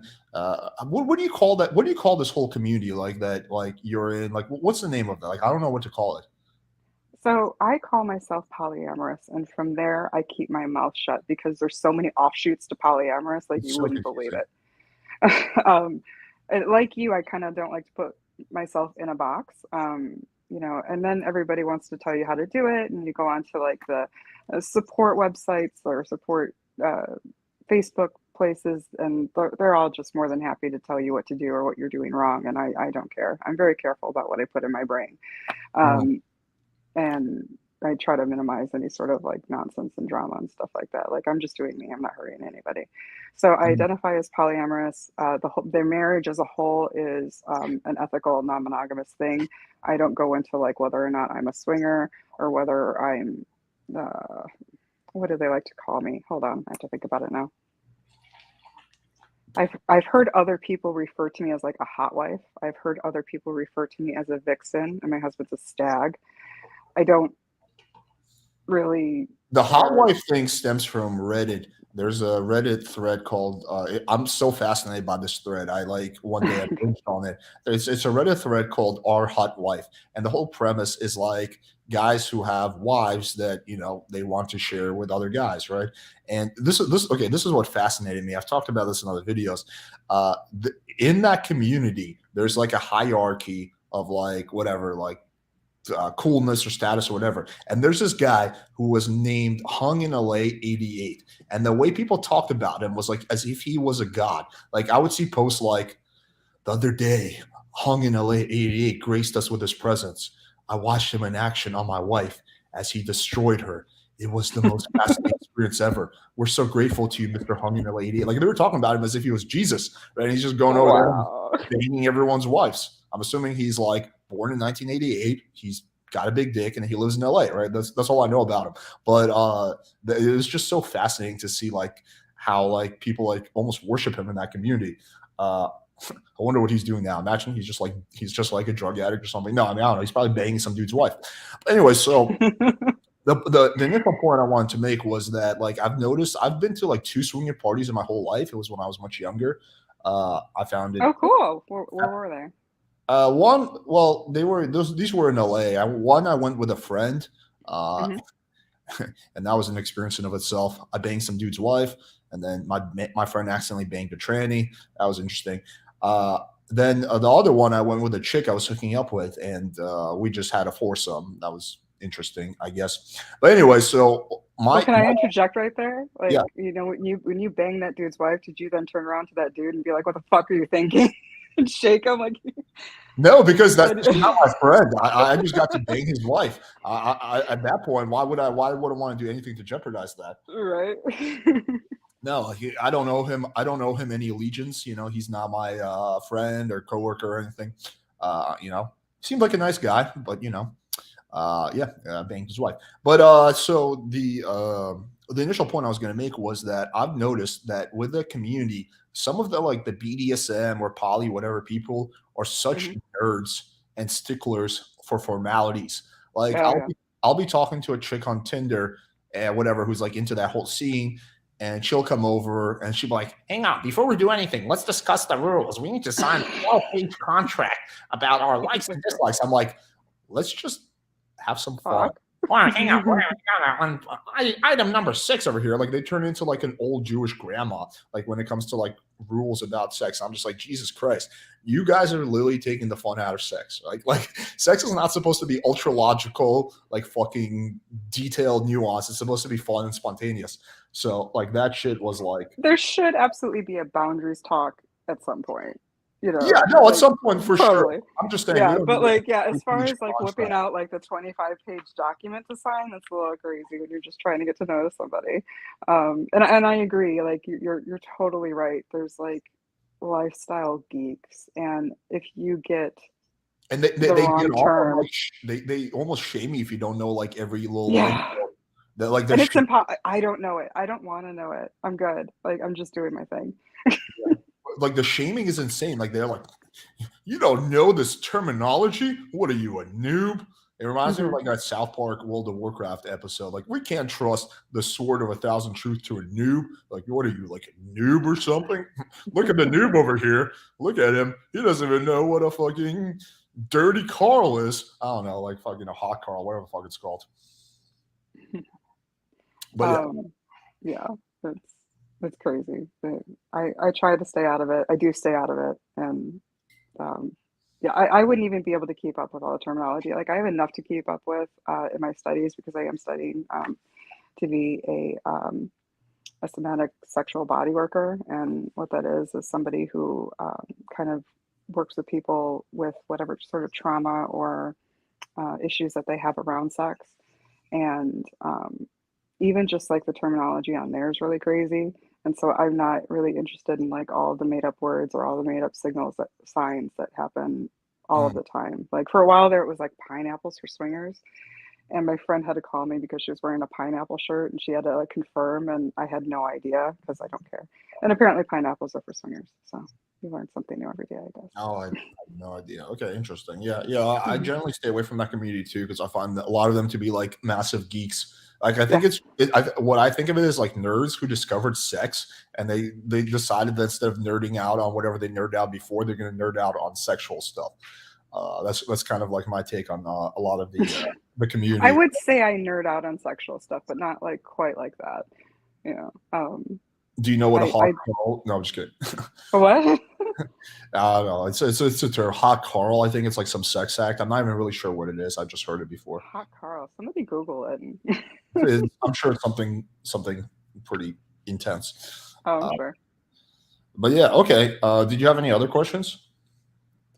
I did not. How are you feeling? I'm good. I mean, this was a really interesting discussion. Very interesting plot twist. For sure. I like these plot twists though. I'm not a social justice warrior, by the way. No, you really don't. From it. You really don't seem like one. Yeah. You know what's difficult or I guess annoying for me is like the real social justice warriors, the ones who are like the most aggressive and mean in the comments, who are the people I really would love to get on so I can be like, okay, so explain to me exactly why I'm a pedophile.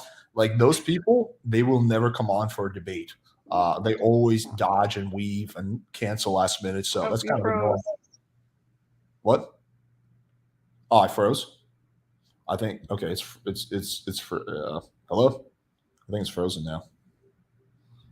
What about average Carl? The average Carl.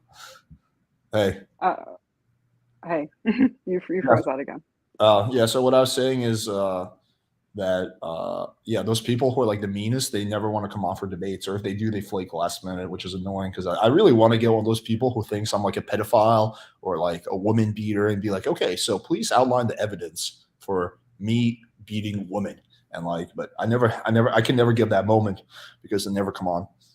Yeah, they wouldn't because they obviously have nothing to stand on. You're a very respectful guy, and I've definitely enjoyed our talk, and I really appreciate you kind of opening up on the whole ethical non-monogamy thing and talking more about it with me.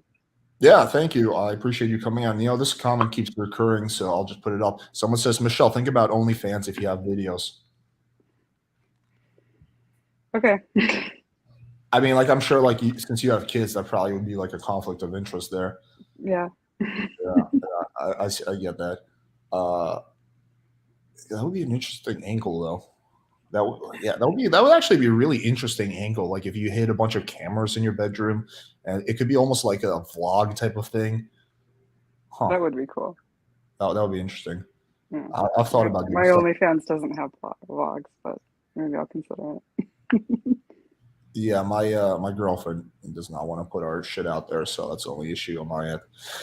Well, you win some, you lose some. But anyway, thank you, Michelle. I really appreciate you coming on. It's a good discussion. Definitely let me know if your husband is game. We can totally censor out his face and like have some ground rules beforehand. Like we would just have the camera off so they wouldn't even see his face. But yeah, if he's game, I'd love to make it happen. If not, obviously I understand. So either way, thank you. No, thank you. Thank you for having me. Yeah, for sure. Guys have a good night and bye. Subscribers. Bye. All right. This was very, very interesting. I would love to get the husband on. That would be so fascinating. I would love to just like pick his brains. I would love to make that happen. Yeah, she was super chill. I guess the theme for tonight is just like really nice, chill people, which is good. I love talking to people who are nice. It's obviously not as like entertaining as like getting like some crazy hater. But the problem with the crazy haters, they never want to come on. They always hide behind the screen. It's more like the chill people who are willing to have discussions, which I guess makes sense. But anyway, guys, hopefully you enjoyed this. I think this was overall very interesting set of discussions. We're gonna do another one of these on Friday, so that should be good. So yeah, a lot of good stuff ahead. So make sure you guys stay tuned. All right, guys, peace.